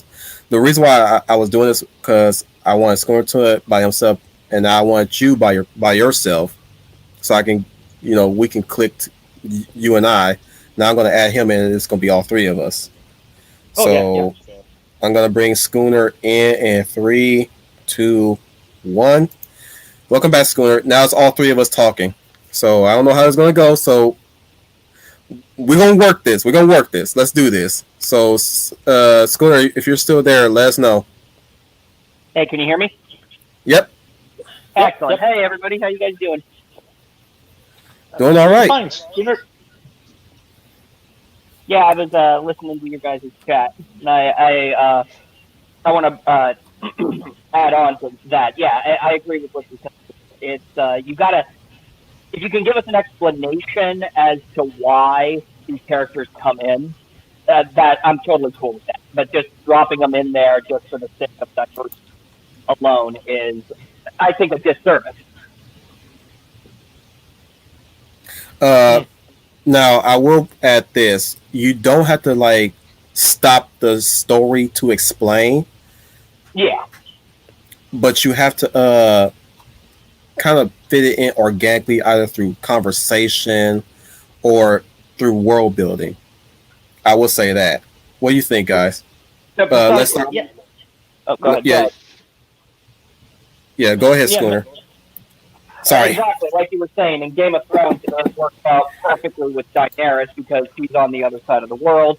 She's exiled. This is supposed to be something opposite of Westeros, and it's, geographically speaking, the Northmen are supposed to be, the Northmen. The Southerners are supposed to be the Southerners. Then you got the deserts of Dorne, and then you got where Daenerys is all the way over Dothraki. So it makes sense in that context. There's mm. go ahead, Artificer. I know you wanted to say something. Yeah. I was gonna give an example of how to introduce a character. Uh, One way would be I'd use is to have a, let's say the characters are at a bay or a port, and you see a boat coming in, and people start going off and joining the crowd. And that's one way you could introduce a new character, having be like sort of a background character, and then ease him in. Yeah. Yeah, I agree. So let's talk about games real quick. What are your let's start with you, Schooner. What are your favorite games? Oh boy, that's gonna. Oh boy. Well, from the Um, night. let, From the let me night. make it easy on you. Let me make it easy on you. Let's start with the genres. So, are you into fighting games? Oh, I love fighting games. Yeah, I was. I grew up with Tekken, Street Fighter, even Mortal Kombat. Even though I had to go over to my friend's house to play that game. What about RPGs, role playing games? Some of them. Some are good. Others not so much. Okay. Let's move to Artificial Joni. What are Uh, your favorite games? uh, Genre-wise, I love role-playing games, uh, action games, and like platformers. Those are my usually go-tos. And uh, for more specific examples, the Shantae series or Shantae, those are, in my opinion, really fun. Shantae, Happy Hero. No way, you know of them? Yes, I am. I think I am done with Pirate's Curse, or what? No, I think I'm done with Half Genie Hero. I'm trying to I'm trying to figure out which one I'm 100%ing right now. Either Half Genie Hero or Pirate's Curse. I still need to get the I still need to get the way original one because Oh I yeah, only got those two. Pirate's Curse yeah, and Half Genie Hero. What about you, yeah. Square? Have you ever played the Shantae series? No, I have not. I have uh, played. I'm just going back into the games that I've played now. I'm not pulling out my games. I Bioshock. I love Bioshock. Love Bioshock 2. Not specifically 2. I'm really actually digging the first one more so than Okay. the later sequels. I have all Uh, three. But yeah, the first one is like near and dear. Oh, I played Bioshock 1 as well, and it's an amazing first-person shooter. Hmm. Uh, oh, speaking of which, Shadow Warrior, the, the new one uh, uh, by Protein, the first yeah. one, amazing, best first-person shooter melee ever. I ha- I highly recommend it, and the humor is on point, in my opinion. It is. It's bruh. I played 1 and 2, and Wang is a riot. He Oh is yeah, a yeah. he is a riot. Uh, uh, Two, it's a good game, but it doesn't reach the level of the first one. No, it And doesn't. yeah, and I had the problem of my save file got deleted. I had to like reformat my computer, and it was hard to like get back into it. Maybe I'll finish it one day. But it was good. Not as All good right, as the first guys. one. I'm gonna enjoy. I'm gonna address Brian Gilmartin because I know he loves me doing this. So Ora! Ora! Ora!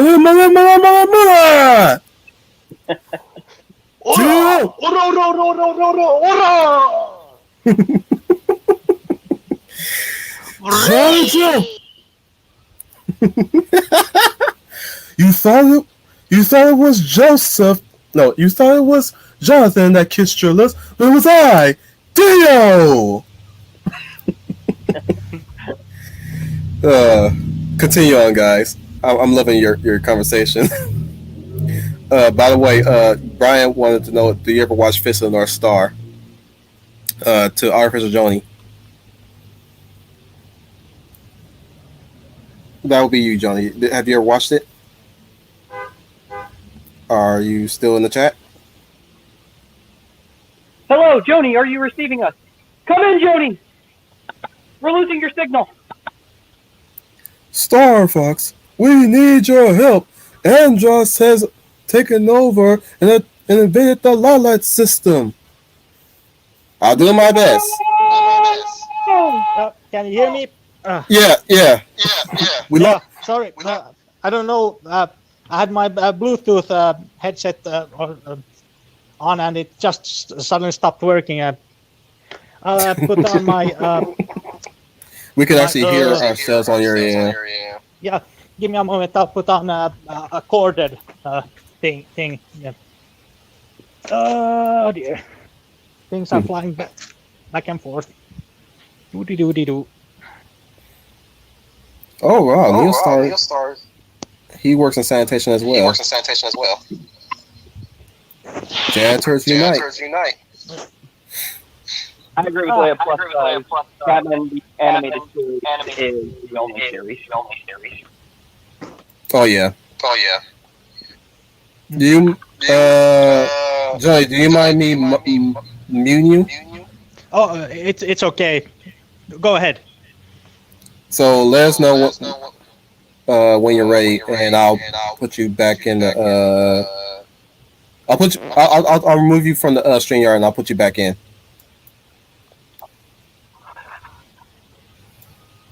So you're still here, Schooner. Oh, okay.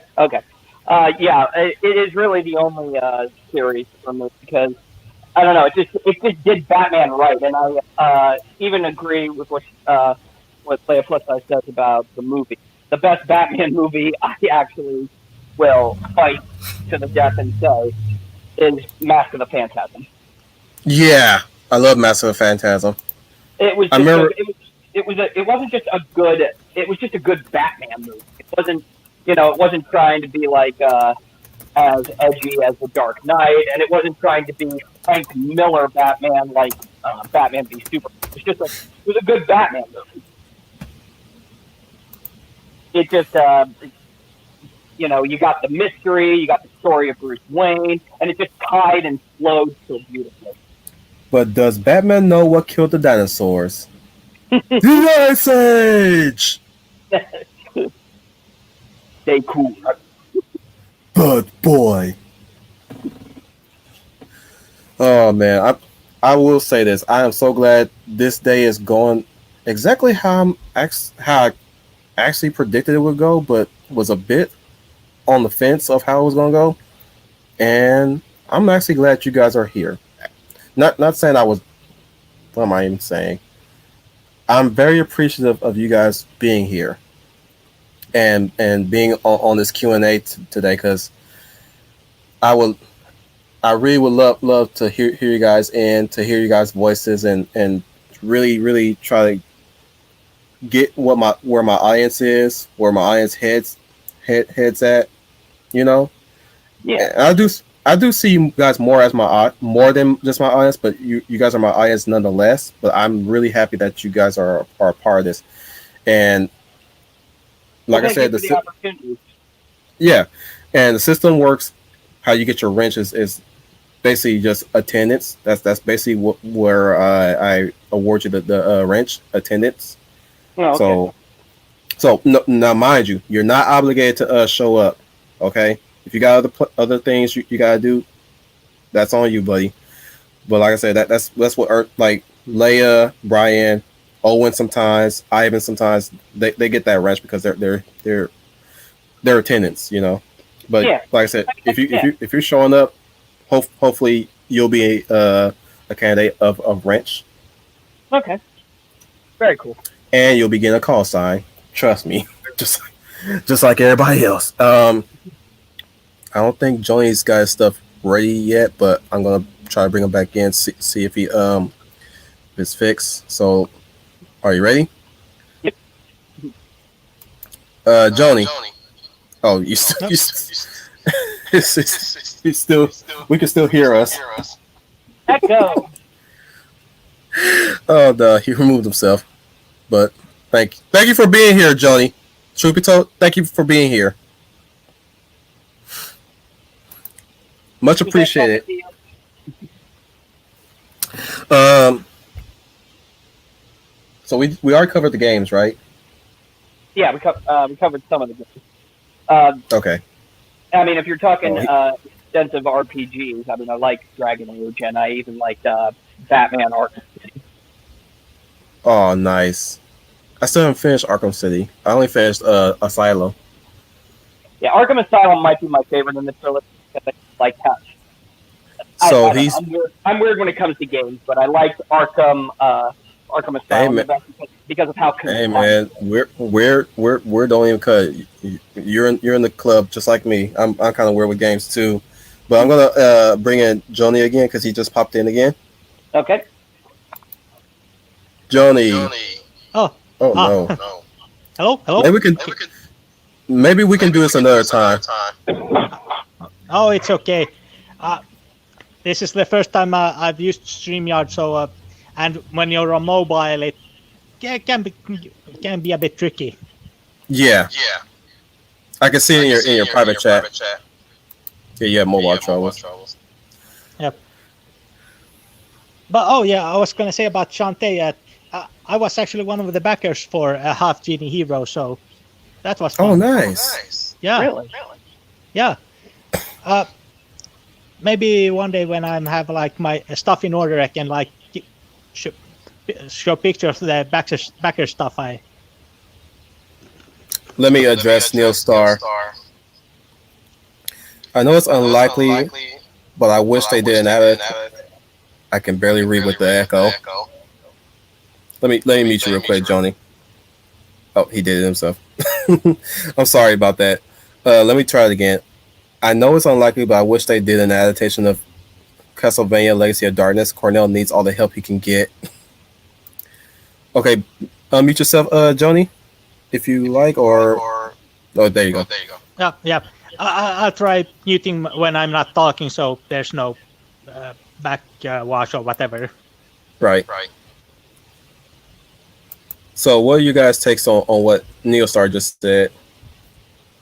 I'd like to see an adaptation. Well, I think they're going to try to go down that route. I mean, I know that they're kind of cherry picking right now, but it's very clear they're leading into the game, the series. I mean, so I'm hoping that it's done well. I mean, I'm really interested in wondering. I'm really interested in how the series is going to go, but I'm a little worried because Warren Ellis is.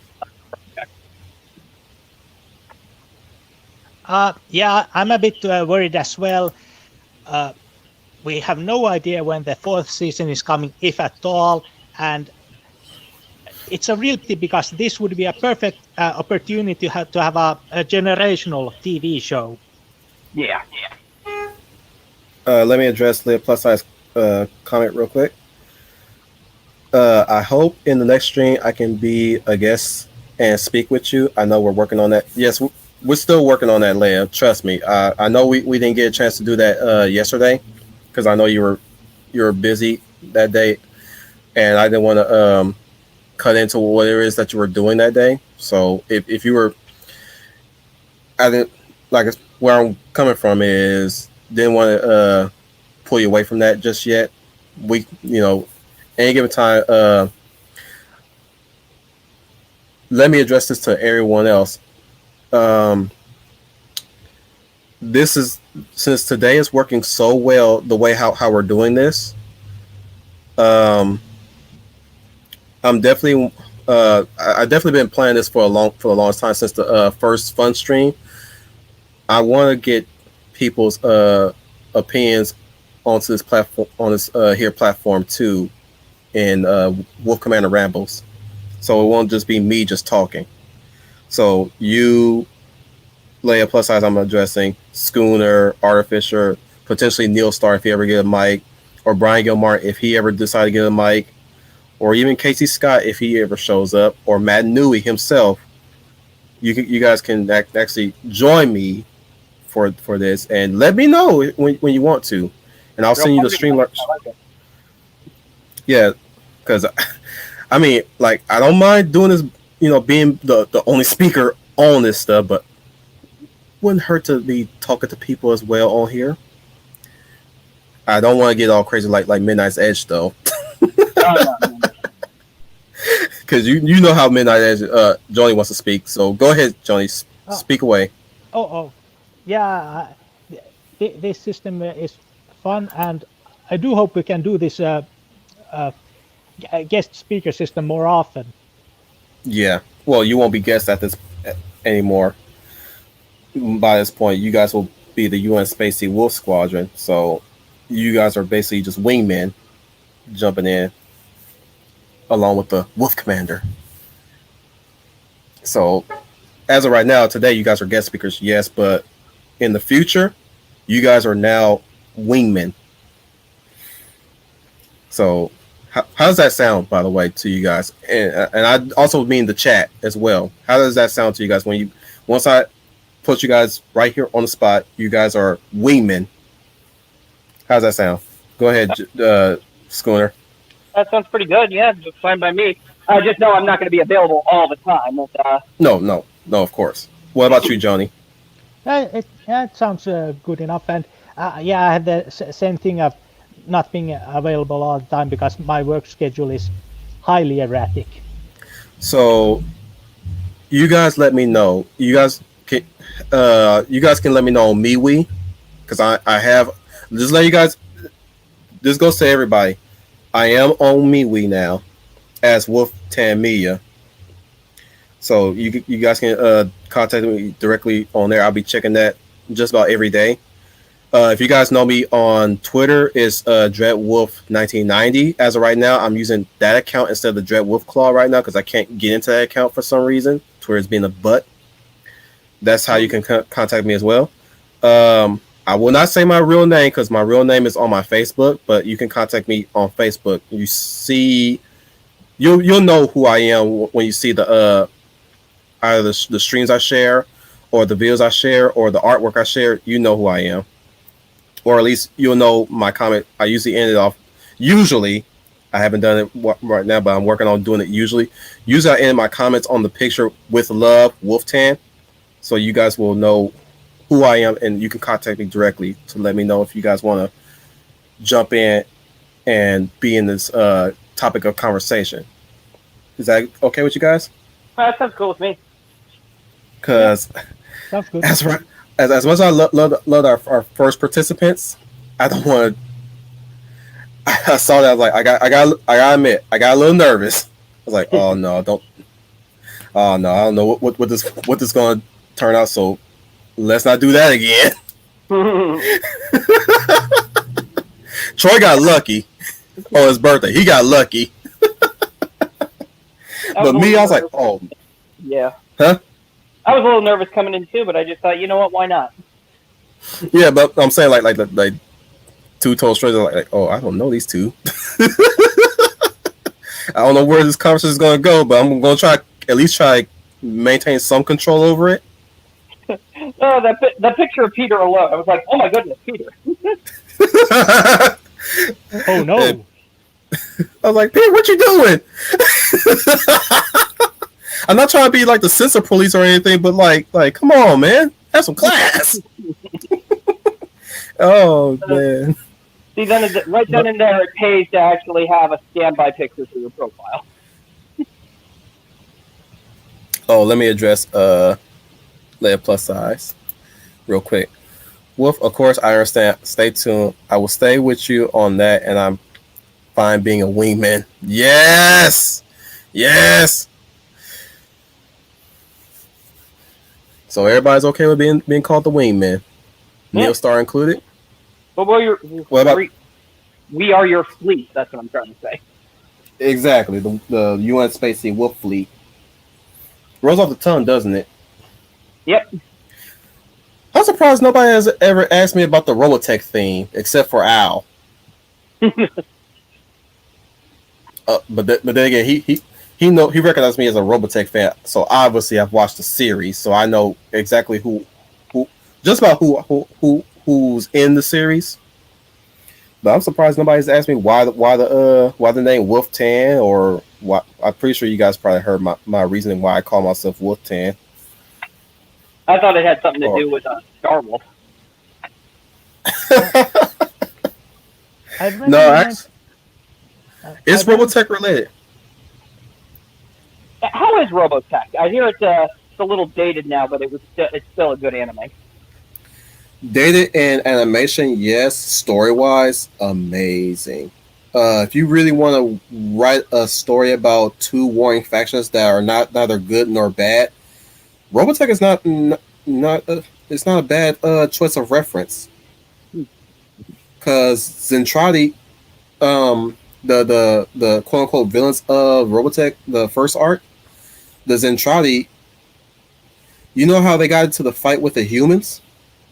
I know the basic. Yeah, I know the basic layout of Robotech. Yeah. It crashes on Earth. They spend all these years fixing it. After fixing it, the aliens come and attack, and they get sent halfway to Pluto, so they got to make their way back to Earth. Yeah. That's about as far as that. That's about as all. But also, they also get the fighting because they don't understand each other's cultures either. Like the Zentradi does, like everything the humans are doing is alien to the Zentradi because the Zentradi are war minded, completely war minded. They don't know anything about gifts, not GIFs, like gifts. They don't know anything about toys or singing or dancing, and that's what kind of like. Oh, that's really cool. So there's kind of like this.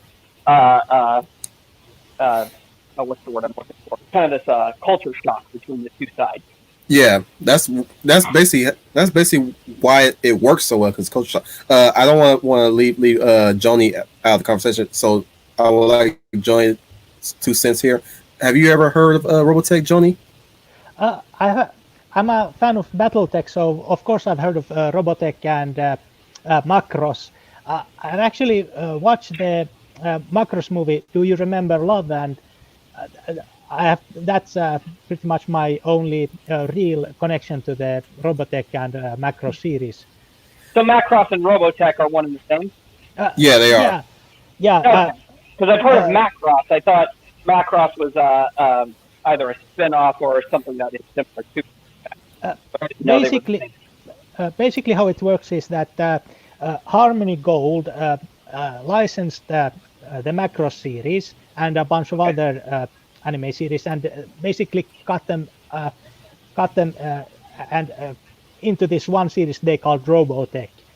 And as I mentioned with the game BattleTech, these caused problems for FASA, who also tried licensing the mechs from Macross and the other series they used to make Robotech.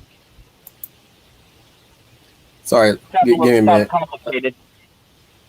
It is. It kind of is, but I want to address Neil Star real quick. Wingman stands before you. Salute. Let me address Neil Star real quick again for one of his comments. Say what you will about Lin Min Mei, her songs are one of. I did not. That's not to say.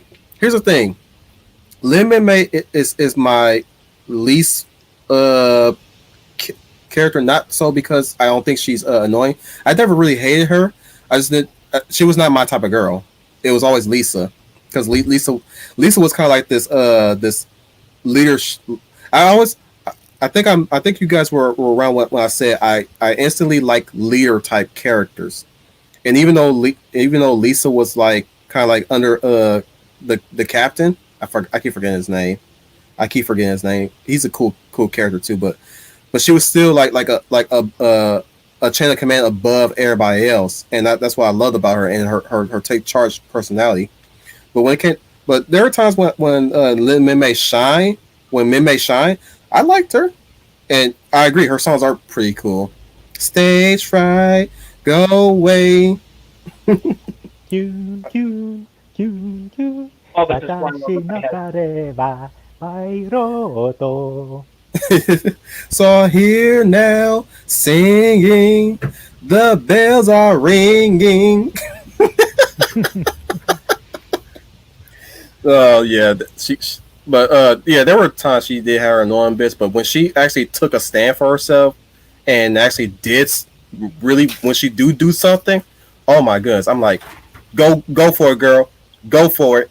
Like when she sang to calm the people down, that like most any person who's probably a social progressive would probably saw Lin Min as a damsel. Like, no, she's not a damsel. She's actually a very proactive character. Just because somebody has a quiet strength about them does not make them weak. Yeah, even when her supposed cousin slash boyfriend or whatever was like trying to run her music career and all that stuff and being a dick, for lack of a better term, she put her foot down on his behind. I was like, and this is me coming after revisiting, and I still remember that like the first experience, she took control of her life. You know, what many people forget but is that I'll take your word for it. I'm sorry, Johnny was going to say something. I was sorry. Yeah. Let me correct myself real quick. Go ahead, Johnny. You're about to say something about Lin Min, and I'll address you, Schooner, because I know you had something to say. Go ahead, Johnny. what people forget is that there are many types of strength, and just because you're not a physical or brawny character doesn't mean you are weak. There's like you can be strong by being clever, or strong by being charismatic, or strong by being the person other people rely on because you are kind or because you are wise. There are many types of strength. Yeah, there's a lot of power in words to be had, more so than actions. Like we always champion actions speak louder than words. You guys all know that, right? But there's also power in words, especially with her raising her voice to her cousin and taking control of her life and stuff, especially when he's shoving his own life down a bottle. Schooner, you was gonna say something, right? Well, yeah, I haven't watched the series, but when I heard you describing the character, it was like, yeah, it was just like what Artificial Journey said. There are different levels of strength. They're trying. This is what I don't like about the series. They're trying to say there's one type of strength here, and there's just you got to be strong, you got to be badass, you got to also mouth off to all authority figures and all that kind of stuff. That's good for when you're growing up, but then there comes a moment where you gotta. There's other. What I'm trying to say is there's other strengths out there. If you can, build somebody up with just your words, that's strength right there. I'm gonna use myself as an example again, because my stepdad had this saying about me as well when my mom because I have two dads. I have my biological father and I have my stepfather. My stepfather has said to my mom that I'm a quiet leader. Like I don't always even if I don't say much, I do things it's if I put my mind to it, I do things, or at least people tend to follow my example. I lead by example. That's what he called me. That's why he called me a quiet leader. So I always let my actions speak for me than my words. And you guys hear me say a lot of stuff and plan a lot of stuff, and I try to get as much as I say, planned and done. But you guys know I'm capable of taking care of things, right? You guys know that I deliver on certain things. Yeah. Oh no. Neo, why did you have to bring up Yellow Dancer? Now I'm sorry, gentlemen. I gotta do this. He brought up Yellow Dancer. I gotta do this now. Give me a minute.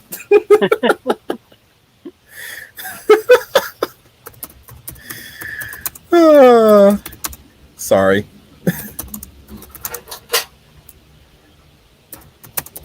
I'm pretty sure Johnny knows what I'm talking about.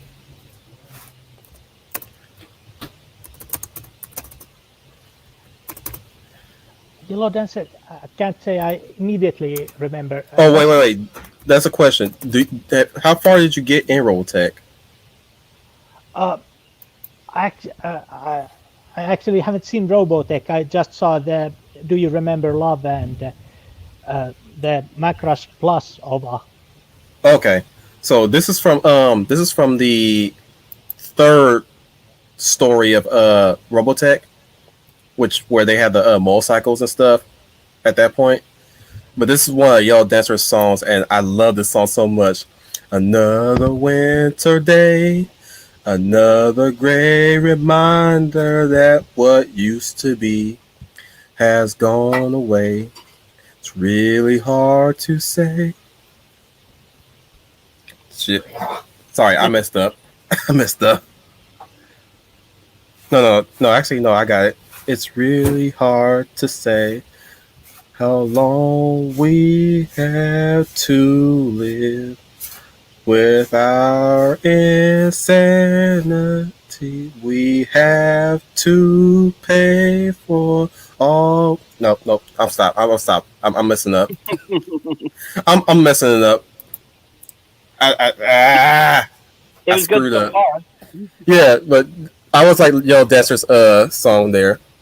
I'm gonna get copyright. I don't care. I'm gonna play the song anyways. So let me plug in my speaker real quick. If you guys don't mind,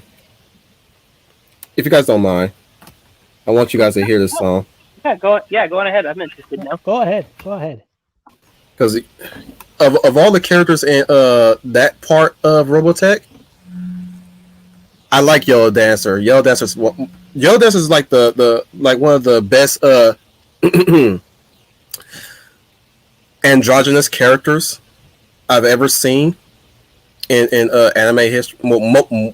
Like so far of the animes I've seen that involve androgynous characters. But yeah, he. Okay. Uh-oh.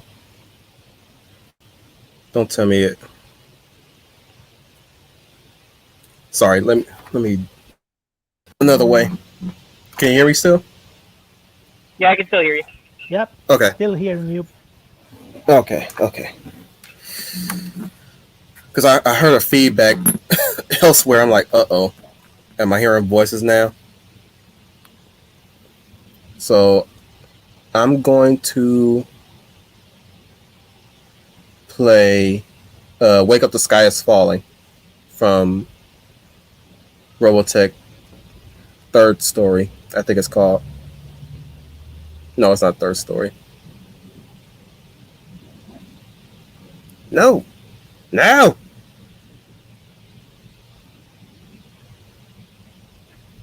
Sorry, I don't mean to be silent on you guys. It's all right. Take your time. It's okay. I can fill the void a bit.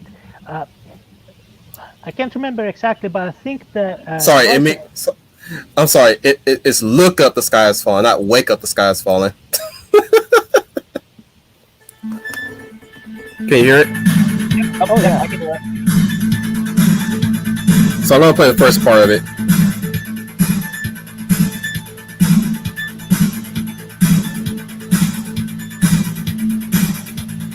Another winter day, another gray reminder that what used to be has gone away. It's really hard to say how long we have to live with our insanity. We have to pay for all we use. Never think before we light the fuse. Look up, the sky is falling. What y'all thought about that? Well, I'm gonna take a shot in the dark now. So Robotech came out in the '80s, right? Yes, it Yeah. did. Okay, That, that okay. Because I could just hear that '80s there, and I love it. oh, Yo Desert is full on '80s glamour embodied. If you ever looked up Yell Dancer, oh my goodness, he is '80s embodied. His design, everything. He he's the Lady Gaga of Robotech, for lack Sounds of a bit but That's awesome. sounds sounds a bit like a David Bowie type character. he Yeah, David basically is. Bowie. That's I like basically what David he Bowie. is. That's basically what he is. He's see his story is when it comes to Yellow Dancer, his story is that he impersonated a singer that was a woman, and for him, and the reason why he did that is to make a living because in the later part of Overtech, the Earth gets invaded by this new invader called the Invid, and they they basically muck our snoot up. And Rick Hunter, the main character from the first series, has gone missing, and what was left of his commanding force has to fight to survive against the Invid. And Yo Dusser gets picked up by this group, and he, like I said, he's making a living by impersonating this woman to get by, while the Invid is like screwing up everything. Okay. That's his story. So he's basically kind of like leading double identities, and his arc is that he runs into this Invid woman, and I won't say no more, but I like Brian Gilmartin's comment here. This looks like a job for Sound Engraver. Oh, hey there, Sound Engraver. And Neil Star has uh put out his voice actor's name, Michael Bradley. Very cool. But yeah, that story but he- alone that sounds pretty good. but yeah, he was like as far as the character's concerned, he was my favorite. In short, he was my favorite character of that arc because he was such a very well rounded character, always bringing in hope with his music, always trying to stay optimistic, and was willing to take an Invid in hopes to bridge the gap between Invid and human. So there's a story, a really well written story about him. Yeah, that already sounds like a well-written story. Bridging the gap through music. You don't get stuff like that nowadays, You don't. Why not? I mean, especially now when we need it more than ever. dude. Yeah. I'll tell you right now, dude. If Robotech was written as the way how social progressives write stuff nowadays, you're an Invid. You're an Invid. You're an Invid. You're evil. You're an Invid. Yeah. Freaking Rick will be useless. Yo Dancer will probably be just the guy who's probably non-binary. No God. Oh, were you guys here when I did that rant on Tuesday about Yeah. nature? Yeah. If I That, recall you. Yeah. If I recall, I had some things to say about that too. oh, if you guys want to, we can discuss that right now. All right. Well, Let's start with Schooner. Schooner, go ahead. Sorry. It's like what you were saying. Okay, nature. It's in the genes. Okay, it's already. I mean, your brain does not determine what you are. I mean, I hear people talking all the time about, oh, but your brain is this certain way, and then they get into this like whole victimization of how a body betrays you and blah blah. And I'm just like, oh God, please shut up. I can't take any more of this self pity. Yeah, I call it defeatist mentality. Yeah. It's defeatism. That's basically what it's called. What do you think, Johnny? Uh,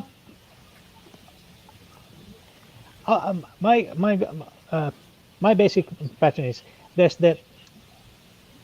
your chromosomes define your biological sex, and that also affects your brain development.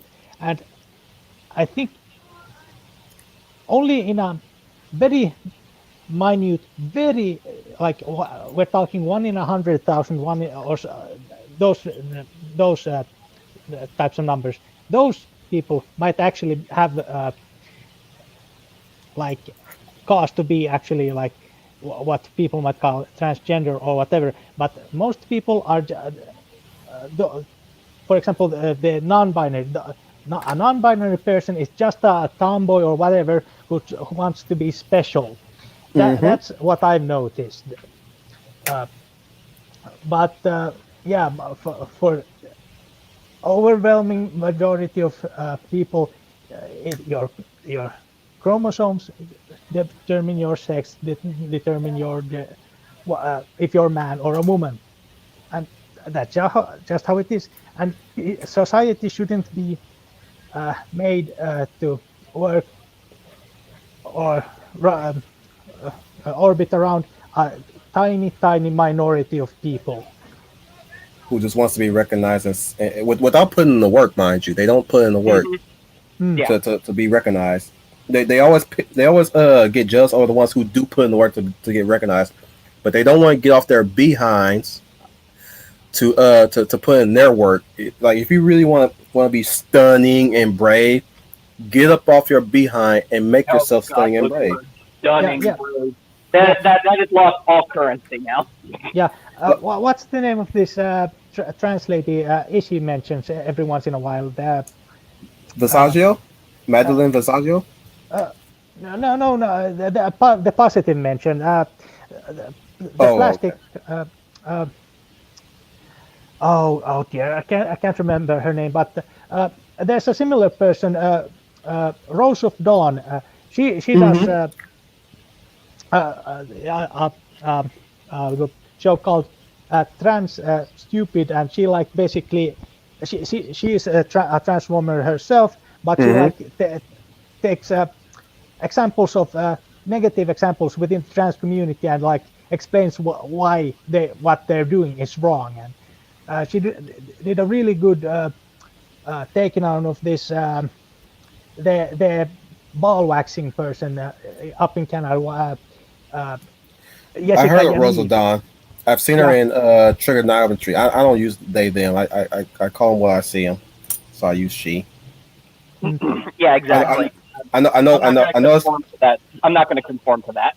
Joni. yeah, If here's the thing, Joni, if you want to do that, you get no judgment from you. I mean, you don't get no Oh, me neither. Me judgment from neither. me. Yeah, don't think I judge you just because you use those, use the they, them, yeah, or anything like that. Just this is a personal choice. yeah. I understand what you get. I don't use they either. I find it really annoying. And in my native language of Finnish, we don't have she or he. We have everybody's called it, se. So like, where is your brother? Missä se sun veljes on? Or Oh, nice. yeah, so we don't have that problem. The only thing we have is, are you informal or formal? Se is informal, and han is formal. Right. Like that's all we have, Okay. and it really simplifies things. Oh, So I'm firmly all for calling them it if they would like, and if they say use my pronouns correctly, like okay it, because that's all I'm gonna call you. I'm not gonna betray the English language as it was written since the dawn of time just to satisfy your special needs. Exactly. Exactly. You want special needs treatment? Go check yourself into the nursing home. There you go. Exactly.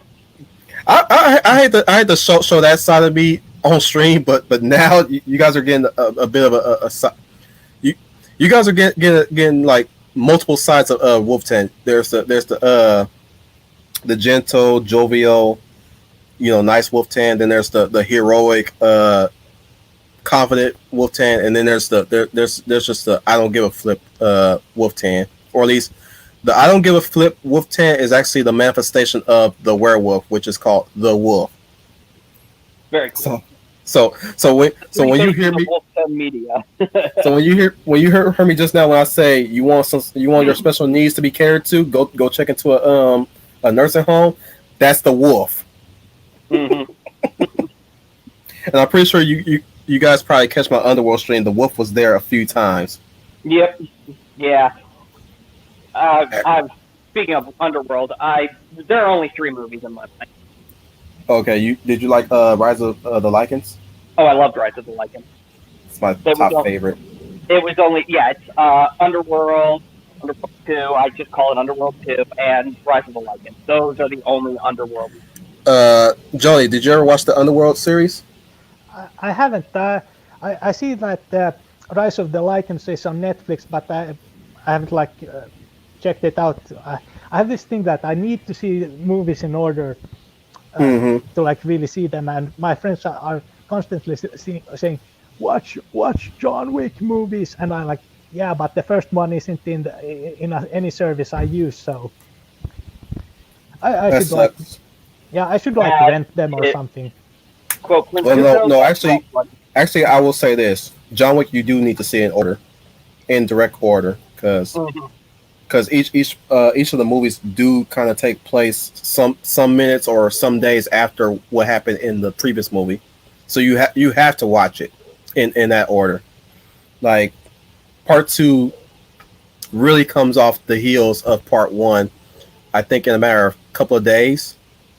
In a way, it from where I'm watching it, when I watched it, it felt like 2 days had passed since the first movie in part two.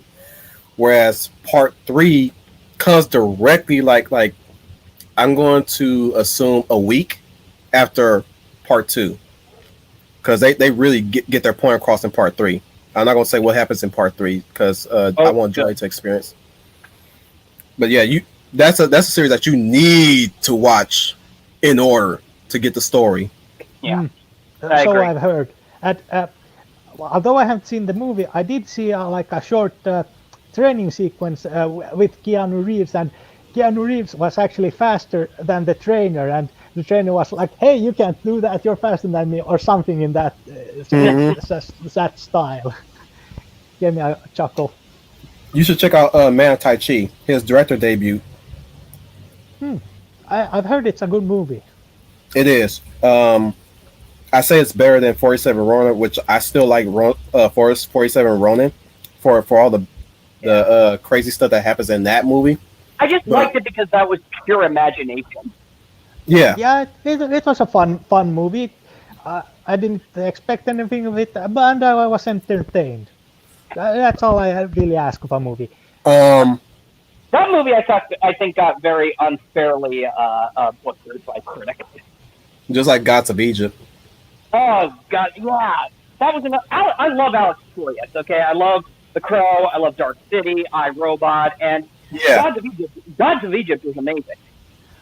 Gods of Egypt was a really fun movie. It was like a Saturday morning cartoon, but with Yeah. real people. I'll show you some side story about me going to see that movie. And Okay. this was back when when I worked in housekeeping. And one of the Johnny, is that you? I hear a muffling. Sorry. Okay, but what I was saying was I was talking to a coworker, and he worked in a different department, but we're connected. Let's go with that. Okay. But he asked me what movie I'm gonna go see this weekend because I always announce what movie I'm gonna see with my coworkers. And he asked me what I'm gonna see. I said, "We're gonna see Gods of Egypt." He said, "Despite the controversy," I said, "Bruh, in my honest opinion, if we're so angry about misrepresentation in Egypt, if we really want more black people in Egyptian movies, we should be making it ourselves.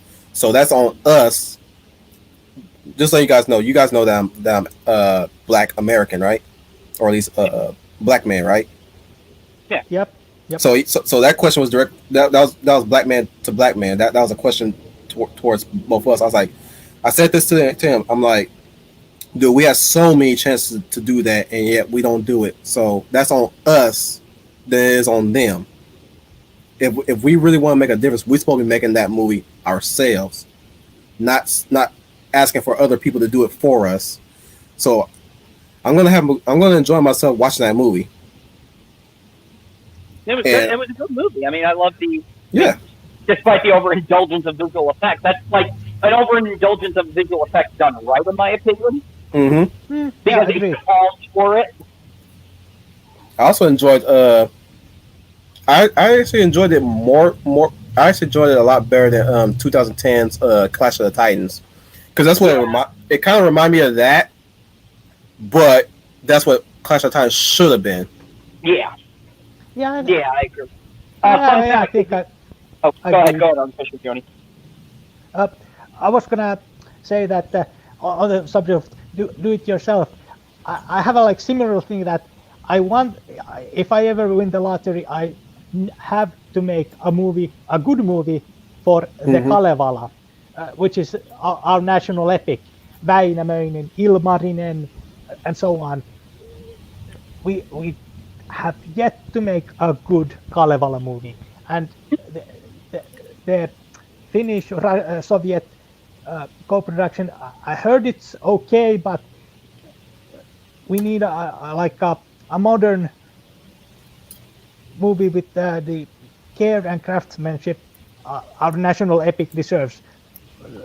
We need to make something that um, I'm having trouble breathing. That rivals Lord of the Rings. Right.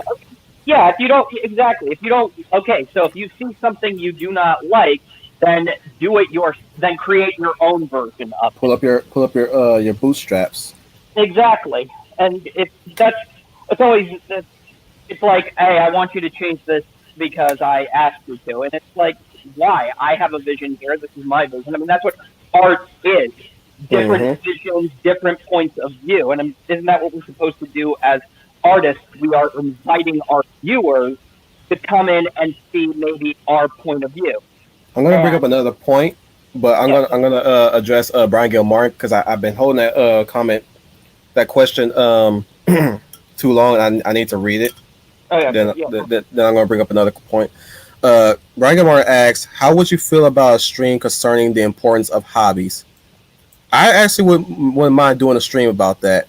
And Brian Gilmore, if you're still here, I wouldn't mind you being a wingman on this topic too, about the importance of hobbies. Kind of like the way how the professor does the whole that little stream he did with Fan Man and everybody else, the inspirational heroes.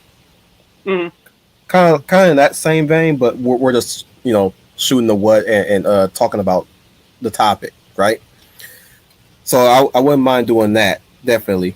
I would definitely write that on my list as the importance of hobbies because I definitely would like to talk about that. Well, I would like to bring up what you were saying, Schooner and Joni. They're even trying to police. They were. I think you guys know. I'm stuttering. Let me slow my brain down real quick. I know that you guys probably noticed that a lot of people are trying to police how people cosplay. Oh yeah, I've heard of that. That was like last. That was happening last year. Y'all remember that one cosplayer that got slammed for having a gall to cosplay as Starfire in her correct depiction. Oh yeah, that was real BS. Uh, this is just more of that mediocrity. Yep. Mm. I I'm laughing because there is no possible way you can police something like that because this is the legit passionate fans. Look, if you're a guy and you want to dress up as Star Wars, have at it. I mean, not Star Wars, Starfire, have at it. You mm-hmm. know, Be I a just gender know swap. there are gonna be people looking at you and they're gonna say, I mean, but you're in a place of comfort because a place you're in a place where that's fine, where that's accepted. And then to say like, oh, uh, I have to control how you are a fan of something. That's not going to work. That's Nope. never going to work. Nope. Not at all. It's old news, but like I doubt it's ever gonna stop because there was another moment where a cosplayer decided I'm bringing up old stuff, but it bears a talk about discussion. You know, there was Hmm. also that one cosplayer that cosplay as Nessa from Pokemon, the recent Pokemon games, Hmm. and they flipped their lids calling her calling what she's doing practicing blackface. I'm like, uh, no, she's not. Mm, Could it just be that you're simply honoring the character? yeah, I mean, if she's tanning up, that's just a tan. That's not Yeah, blackface. That's yeah, not exactly. makeup. yeah. And if I remember correctly, she was like somewhere from or her ancestry at least was somewhere from Asia. Uh, and here's the thing, Nessa. They never, as far as I know, they never actually said she was black. She's just a dark-skinned character, which is a whole different ballpark, in my Yep. opinion. And the way how the Japanese treat certain races and certain skin colors, they have an interesting way of how they depict them. So Mm, a character that you look at may look black, but they're actually a tanned person, a super tanned person. yeah, Like I would say Casca, I wouldn't even call her black, but she's a super tan person. She's probably a middle. She could, for all we know, she could have been a Middle Eastern. uh, For all we ac- know. that's my interpretation of Casca. That Casca is uh, fantasy Middle Eastern or fantasy Indian. She She could kind of looks like those fantasy Indian characters. the Kushans, What?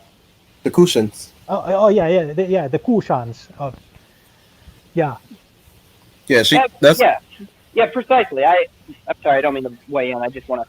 go Yeah, ahead. we have absolutely no idea where she. Do they ever reveal where she's from? No, never Okay, did.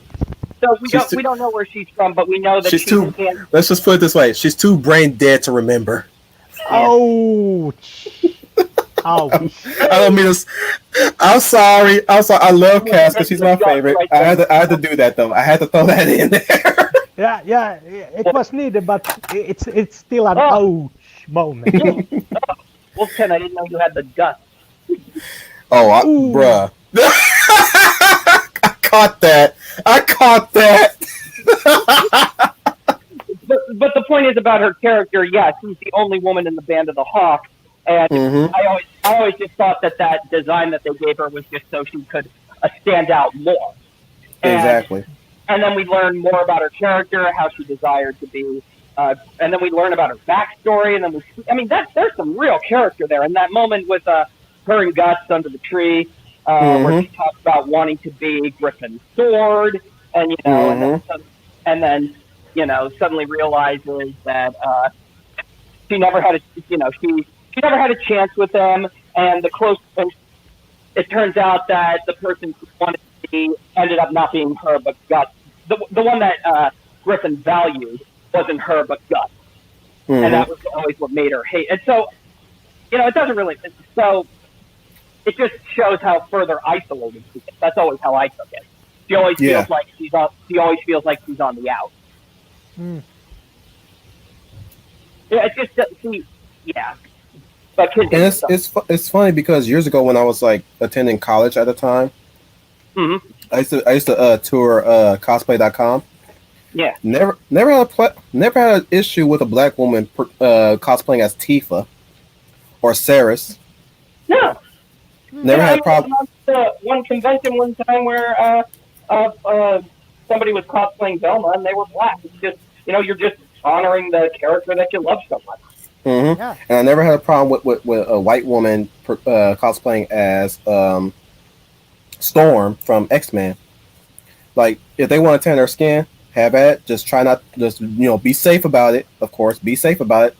Practice skincare. But if you can't do it, then just go like so. Just go Yeah, like exactly. so. Like that, you can't help what skin color you're born into. It's You just know what a I'm saying? celebration of characters, and that's really what I've always seen at these conventions. And the fact that they want to police and restrict, I'm like, no. I mean, remember what was it a few years ago when the one guy wanted to dressed like Maui from Moana. Yeah. And I'm just like, oh yeah, you made the costume from Maui, so why not let him go as Maui? Mm-hmm. Mm. Cultural appropriation. Cultural appropriation. What? I think it's more, No, that's not. that's That's a shit. You know what I cultural call that? appropriation or cultural subjugation. Yeah. No, you know what I call that? Sharing culture, like we did in the Precisely. '90s. Bingo. Mm. Take Ooh. it back to the 90s. Take me back to the '90s, where we shared culture, where a white girl with braids was at times mocked and laughed at, but when a white girl did it good, she looked good. Or say for instance, cornrows was never policed. Everybody wore cornrows. Yeah. You hear about that? They're trying to police cornrows now. Talking about this is a black. No, it's not. I see Mexicans wear those things all the time. Most of the gangster ones. So you ain't got no monopoly on cornrows. It's either Yeah. you look good with them on, you It's, know. yeah, it's getting back to what you were saying about sharing culture. I mean, technically speaking, then everybody who cosplays as somebody from an anime doesn't it technically belong to then somebody from Asia? No, it's a sharing of culture. Mm.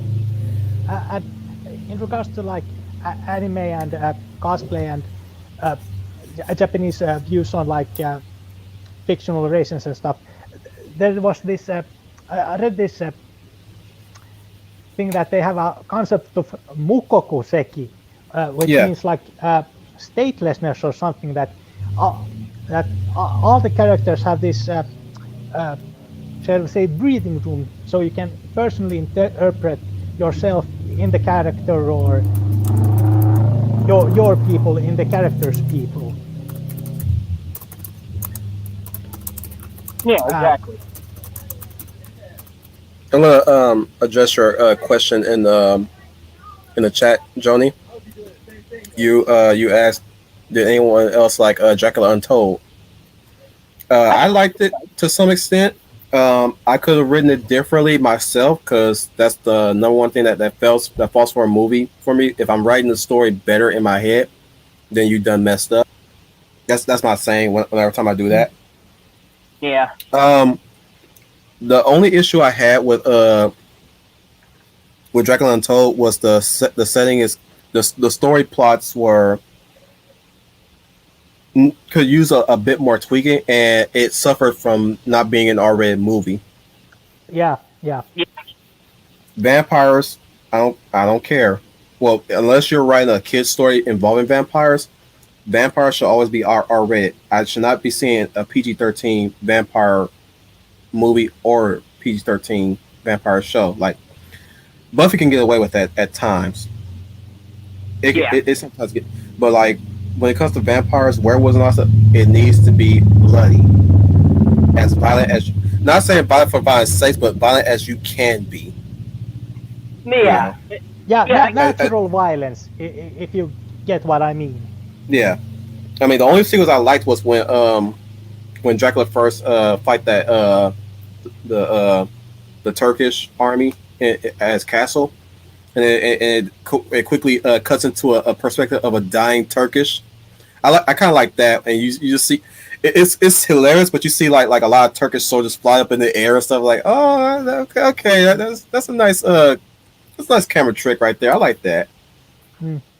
because What bugged me most about that movie was that it could have set up a brilliant franchise.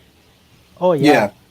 it It was could have trying shown to. it could have shown that, but then I didn't like the ending how it just jumped to the present day. I didn't like that. Yeah, It's like Yeah. you could have shown Dracula getting the power, how he fought in the war, how the war corrupted him and became like Bram Stoker, and then you could have done Bram Stoker's Dracula. right. But my rewrite would have had him just slowly becoming the monster as time through the movie goes along, because he gets the ability from Charles Dance vampire. That's what I'm calling him. Charles Dance is amazing. Yeah. Yep. Uh, I could. I read that Charles Dance's, let's call the elder vampire, was supposed to be Emperor Nero. Oh, nice. Oh, that's cool. I bruh, I would have been all for that completely. Then we But could have done it. Then we could have had an origin story of Emperor Nero. Where did Emperor Nero get this power from? And you could even say that it all ties back to the very first villain ever, yeah, the devil. The devil. yeah. Speaking of which, of Charles Dance, I could do a really good Tywin voice. Definitely. Um, I can also do a Robert Baratheon voice too, from Game of Thrones. Yeah. I can remember every one of them. What was your first kill? I forgot who Barristan said, but he says, "How'd you do it? Spear to the heart. Quick one. Mine was some Tully boy. Fool thought he can end the war with a swing of his sword. I was walk. I was on the battlefield. Horse took an arrow, slogging through the mud. Knocked the boy flat on his back with every. I'm screwing up the line. That's okay. Go ahead, take your time. Gods, I was strong then. Stupid boy. How he lingered on the battlefield with all the smart boys. His wife would make him miserable. His sons ingrates. And he'd wake 3 hours in the morning to piss in a bucket. Wine! What's wrong? It's empty. What does that mean? Some more wine. Is that what empty means? Get more. Lancel Lannister. What fool gave you that name? Some half-wit with a stutter? Tell your cousin to get in here. Get in, Slayer. Get in here. We're telling war stories. I gotta say, for his That was really good. I'm saying for his short life, he's one of my favorite characters. I agree. Go ahead. He's just so flawed, but he's flawed in the good amount of ways. Like I know a lot of people read some stuff about him in the books and stuff, and he's flawed for sure, definitely flawed for sure.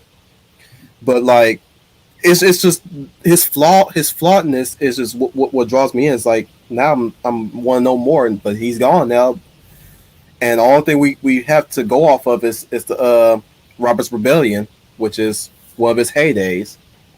So that's what I love about Robert Baratheon, especially and Tywin. Of all the villains in Game of Thrones, he's one of my top favorites. Because, no offense to my dad, I kind of wish that Tywin was my dad. What I liked about Robert Baratheon was that he knew that he was not destined for kingship. It was thrust upon him. He was a soldier. Yeah. And now he's a soldier who's a king. And and what I like about him is that he knows that he knows about his vices. He knows about his problems, but he doesn't know how to fix them. Hence why he drinks the wine. You know, also, he's drowning his sorrows. Also, Tyrion's is another favorite, but back to what you were saying about Tywin. Tywin is like one of the coolest characters because he has like these massive expectations set for everybody. Yes, he does. He has these massive expectations, and he's like playing like 17 games of chess. He's already moving all these pieces. His mind's working and all this stuff, and it's really quite interesting to see. It was really quite interesting. He had a presence. He had a commanding presence. Yeah, especially when you get into his backstory too. Yeah, and the only real flaw in his entire he's like mastered everything. I mean, season 4 is probably my favorite season, but that was because I'll get into that later. But season 4 really shows how well in control of the entire situation he is. The only flaw in his massive plan was his mistreatment of Tyrion. Yeah, that was it. Yeah, let me address Leia Plus Size real quick.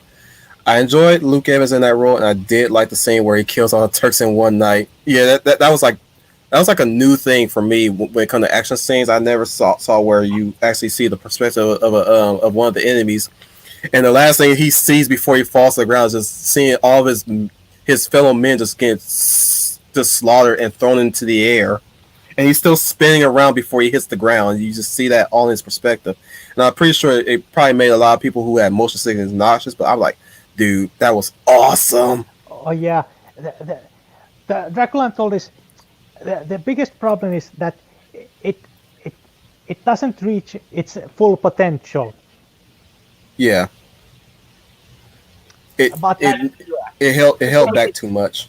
It's deliberately holding back, and it's like we don't do because I'm convinced that they thought they were going to get the sequel, and it's like you got to work as if you're not getting this. Yeah. You got to put it all in there. I mean, did you guys know that? Fun fact: the Death Star in Star Wars wasn't set to appear until Return of the Jedi, but George Lucas didn't know that, so he threw the Death Star in A New Hope. huh, Nice. yeah. And hence why Return of the Jedi goes all flack because it's like, oh, another recycled Death Star plot. But it found a new way to make it interesting. It wasn't just you had to shoot proton torpedoes down the shaft. No, this time you have to fly in with ships and destroy the core. Yep. You want to talk about bad? I mean, just a rehashed plot. Just look at The Force Awakens. Yeah, yeah. The Force Awakens was just A New Hope, Yeah, but exactly. with you the guys- Dungeon Master's girlfriend playing. Updated effect. Were you guys around when I pitched my rewrite to Force Awakens? Oh yeah, I was like going, why couldn't that have been The Force Awakens? I'd see that. In fact, at this point, any fan fiction of Star Wars at this point, I would have pitched to make a movie. So you know you guys heard what I had in mind for Starkiller Base, right? Or were you not here for that? Refresh my memory. So I did make mention, especially I think it was Owen that was going back and forth with me, not necessarily in a negative way, but like I was pitching to this, like I was imagining myself if I was going accordingly to what JJ was going. If I was a second writer, I wouldn't have the Death Star, the Starkiller Base get blown up instantly. It would be disabled.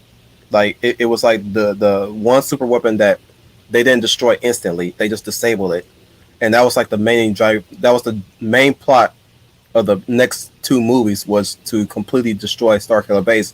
But the problem is that it's so powerful that you can only stall it and not stop it. So in that first movie, if Harrison, going by what Harrison Ford was going through at the time, if Harrison Ford wanted to die, yes, but you're going out on my terms. You're going out with a bang, Harrison Ford. You're not going to go out like a snivel like you did in Force Awakens. Him and Chewie would have died, actually. To be honest, him and Chewie would have died in that first episode. Okay. I know I'm breaking some hearts here as I'm saying that, because I know everybody loves Chewie. I love Chewie too, but I was like, both of them would have died because Chewie is not going to abandon his friend. No. Let's be real. So he's going to go down the Blaze of Glory along with Han, and they would have rammed the ship into a certain part of Starkiller Base in hopes that they were going to stop it completely. But they know that, but our heroes left now would know that that's not going to be the case. So they have to get out of there immediately now that it's disabled. What I would have did. They did an empty death. They didn't die for nothing. They didn't. But it just didn't have the impact they thought it was. Yeah, they basically, it's like one of those "I'll stall them, you get out of here" moments. Exactly. Yeah. So here's how I would have done Kylo versus Finn versus Rey in my rewrite. So That's the only good lightsaber duel in the entire series, and that's saying something. Finn and Kylo Ren. yeah, so what would happen in that moment? Both of them would have been taken out.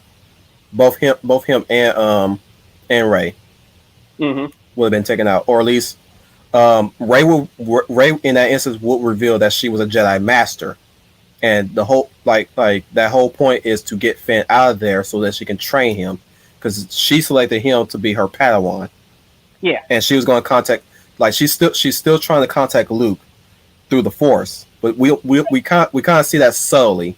like every once in a while when if Daisy Ridley was the actress for Ray, you'll see her a little eye twitch here and there, or Mhm. she or her eyes will have been closed and like she she's probably leaning against the wall and her eyes are closed and Finn would tap her and she'll shake up a little bit, and that will kind of clue you in that she was communicating with Luke.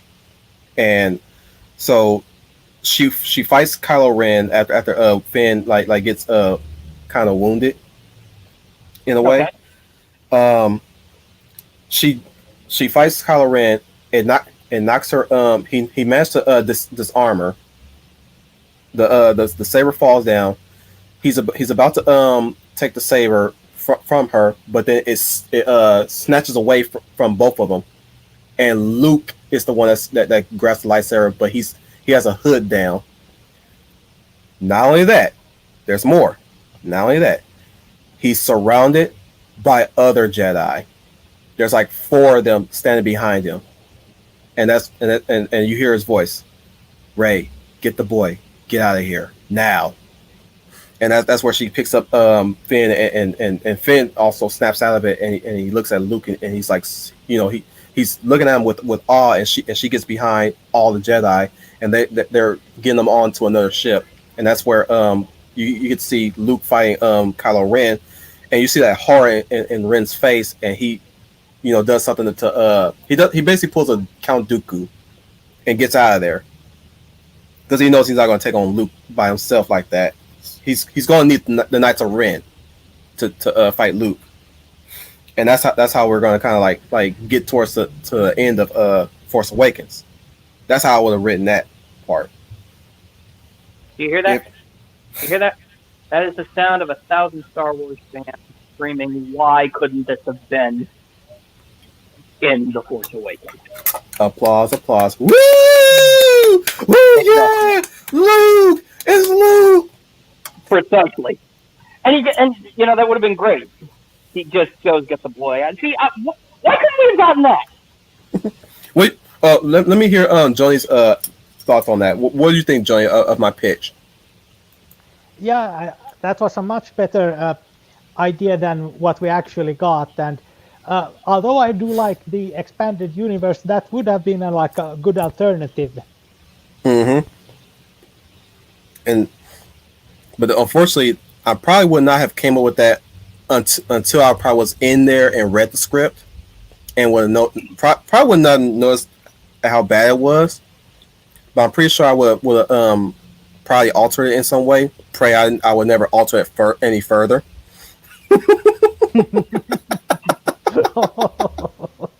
I'm merely altering the deal. Play it. Ooh, I used to do a good Darth Vader voice. Maybe my voice is going on. I think I should stop the stream now. Let me try. I have altered the deal. Pray I do not alter it further. Nice. Very good. Try not to choke on your ambitions, Admiral. I don't. Personally, I do not like that line. Yeah. I think I don't know what it is, but I think at that point it was very clear that James Earl Jones, massive respect to him, but it was clear his age was showing. Yeah. No, my pitch was how I would, for Rogue One, Yeah. I would not have had that Krennic goes to visit. Sorry, I'm eating. If you guys can hear me, I don't mean to chew. I'm trying to chew as quietly as I can. But how I would have done the hallway fight scene, I would have eliminated that scene where Krennic goes to see Darth Vader. We did not need that scene at all. No. That could have easily been a transmission. That or just don't put it in at all. Like Krennic should have stood on his own. That was like a excuse me for what I'm going to say. That's a pussy move on him. Mm-hmm. To go visit Darth Vader because he having trouble with now I'm blanking on his name. Peter Cushing's character, Tarkin. Yeah, Grand Moff Tarkin.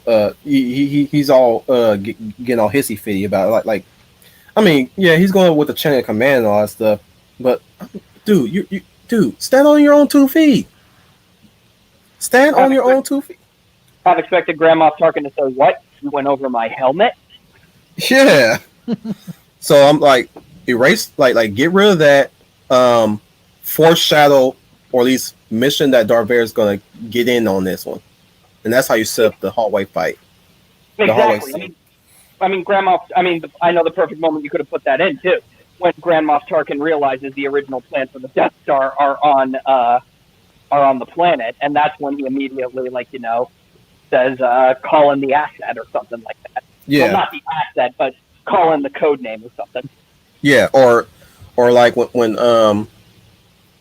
once once they're starting to get ready to leave, once they have the plans, he's like, the moment he mentions let Vader have his fun, or at least let Vader take care of him, that's where you say, oh, Yep. and that's where you get that shot, and that's where that shot has way more impact. Because I mean, granted, it still has a good impact even with the Craig scene, but I'm like, you know something, it could have had way more punch had you removed that Krennic and Vader scene. Could have had way more punch. Johnny, you also mentioned Gurren Lagann. I'm on my fourth rewatch of Gurren Lagann right now. Really, I watch it like at least 3 times, and I really should watch the movie versions That's movie as well. versions. Yeah, they made 2 movies that are basically retellings of the first arc and the last arc, if I remember correctly. Before you go on, Schooner, have you heard of Gurren Lagann? Oh, of course, I love Gurren Lagann. Believe in the Okay, me that believes in you. that's where now y'all know where I get my confidence from. Yeah, Hmm. Kanima. but I Now, love it because it's let me reiterate. Let me reiterate. Now you know who my favorite character is on that show, Kanima. Yep. It's such a big misdirection at the beginning of the such a big misdirection at the beginning of the show. You think that's him standing there, but it's not. Oh yeah. Oh yeah. Oh yeah, uh, perhaps the best misdirection in anime, at least, Kamina is sold as the big hero who's gonna save the world, get the girl, and so on. But Yeah. then, Nope. But then you realize, wait a minute, this is not Kanema's story. No. He is the, It's as Professor Geek would say, the aspirational hero. yep. And our actual hero is I'm blanking on his Simon. name now. Yeah, yeah, Zemo. Simon is the cathartic, Motivational. yeah. Yeah, exactly. And that's always cool because he's always trying to he's aspiring to be like Kanema. Yeah. So yeah, you now y'all know where most of my influence are coming from.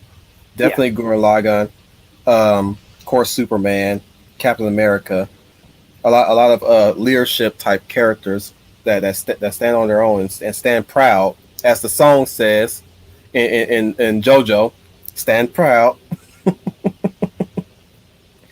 But yeah, like man, I gotta say, guys, I'm glad you guys have shown up. I have to reiterate that I'm glad you guys showed up today to talk to the Wolf Commander, and it's really been a breath of fresh air so far. Yeah, it's been fun. To, Yeah, it's been fun. so we're going on 3 hours. I think that will be a good time to stop this stream. Um, I, truth be told, I would like to continue this conversation some other time. I'll let everybody know on all platforms on when that's happening, and you guys can let me know when you guys are available, or whether you guys are ready or not, or available or not. Is that cool? Yeah, Yeah, Like I said in the middle of the stream. Um, let me go by. Let me list what's going on for tonight. We have the Professor Geek Catholic Bible Geek Bible study. Actually, yeah, we have the Catholic Bible Geek study tonight on everybody else Eastern time. I don't know what time it is. It usually happens, but there's that's going on. Tomorrow, I think Green Lion Girl wants me to join her for the Phantom of the Opera rewatch. I think she wants to try out StreetYard herself. But later on, it depends how this is gonna go. I believe later on, me and Match are gonna have a stream tomorrow night. He's doing the Warhammer Space 40K Marine. Space Marine, yes. So I'm gonna try to join both streams like I've done in the past, like I did with Study Hall, and I later got on Magic Stream later on that night. I got a lot of Constitution, guys. Trust me. Saturday is the the Movies with Friends Al stream, and he's doing Beastmaster. So definitely check that out if you guys can attend. I'm definitely gonna be all for that. I already got my copy of all the Beastmaster movies, by the way, through Unsavory Means Savvy. Sunday, I have no rewatches or no watches on my own channel. I will have to confirm that with Owen Lister. All Wolf Commander. Oh, sorry, not Wolf Commander. UN Spacey rewatches / rewatches are until further notice. Just letting you guys know that. If you guys already, I know you guys heard that a few times, but I have to reiterate. I'm sorry about that. That's a refresher. On the same slot as me is Study Hall with Troy Pacelli and Edge Boomer. That's Study Hall.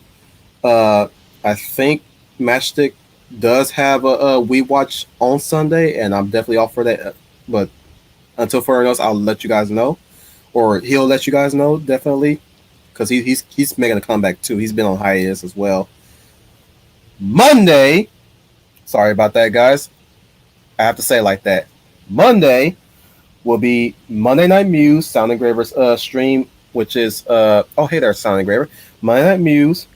Guys, definitely check out Monday Night Muse because Sound Engraver does have some very inspiring and very knowledgeable things to say in her lectures and discussion when it comes to art, music, or what have you, whatever comes to her mind. Tuesday, I will be definitely starting season 1 review of X-Men Evolution. Have you guys seen X-Men Evolution, by the way? Yeah. Yeah, it's one of the best X-Men series they made thus far. Mm-hmm. Next to the 90s original as well. Oh yeah. So definitely be ready for that one. I don't know how I'm going to structure that one. I'm going to try to do my best to not be all over the place with that one. So to be ready for that one, does that mean you want us to come in and talk with you then? Or just sit down and watch? Yeah, well, it's not a sit down and watch it. It's just I'll be going by episode. You guys, if you guys want to join me, you guys can tell me like your experiences with each episode, or tell me which one's your favorite. We're doing season 1, by the way. We're gonna stick it to season 1, Okay, not the series as a whole. Season 1, but I'm definitely here's the thing. Have you guys ever seen Primal? The Gennady Tartarovsky series. Oh, Gennady Yeah. Tartakovsky's Primal. Yeah, that one. It's on I my haven't watch. seen it yet. I've heard great things. It's on my watch list. I haven't gotten to it. So in the future, I'm playing that one out too. And if you guys are willing and able, once you've gotten around to watching the series, that we can do a whole series as a whole talk, or Tron Uprising, because I'm definitely doing that too. Oh, Tron Uprising. That's also another in the plan too. I don't know when I'm going to do that, but right now I'm going to try to clear out X-Men Evolution first, and we'll see where I'm going to go from there. As far as future projects next month, I'm not done with the lineup, by the way, but I'm going to voice feature stuff for February. I think we could talk about Love Again in February on WCR Rambles. So be ready for that one too. So I did Tuesday. Later on that day, I think Book Stay is still going. I don't know how far Professor Geek and Al are in the Boy and His Horse. I'm sure they'll be finishing up probably next Tuesday after my channel. Wednesday will be Green Lion Girls Hitman stream. Also on that same night is Songs with Birdman with Daniel Heron and H. Boomer. And Thursday, don't know what I'm going to do on Thursday. I will let I'll be sure to let you guys know though what the schedule is. So is and thank you for the topics, everybody, for all, the new topics that you guys have offered to give to me, so we can have that discussion. So it's most likely it's going to be one of these topics on Thursday, because Tuesdays will be the X-Men Evolution review streams, and then Thursdays will be just Wolf Commander topics. So that's what's going to be happening for me, and I've pretty much covered what everybody else is doing of the rest of this week and next week. We all know what's going to probably. Sorry, I'm stuttering. What am I saying? What am I saying? We don't know what's happening in the next future next week after Wednesday until we hear from the big greats, right?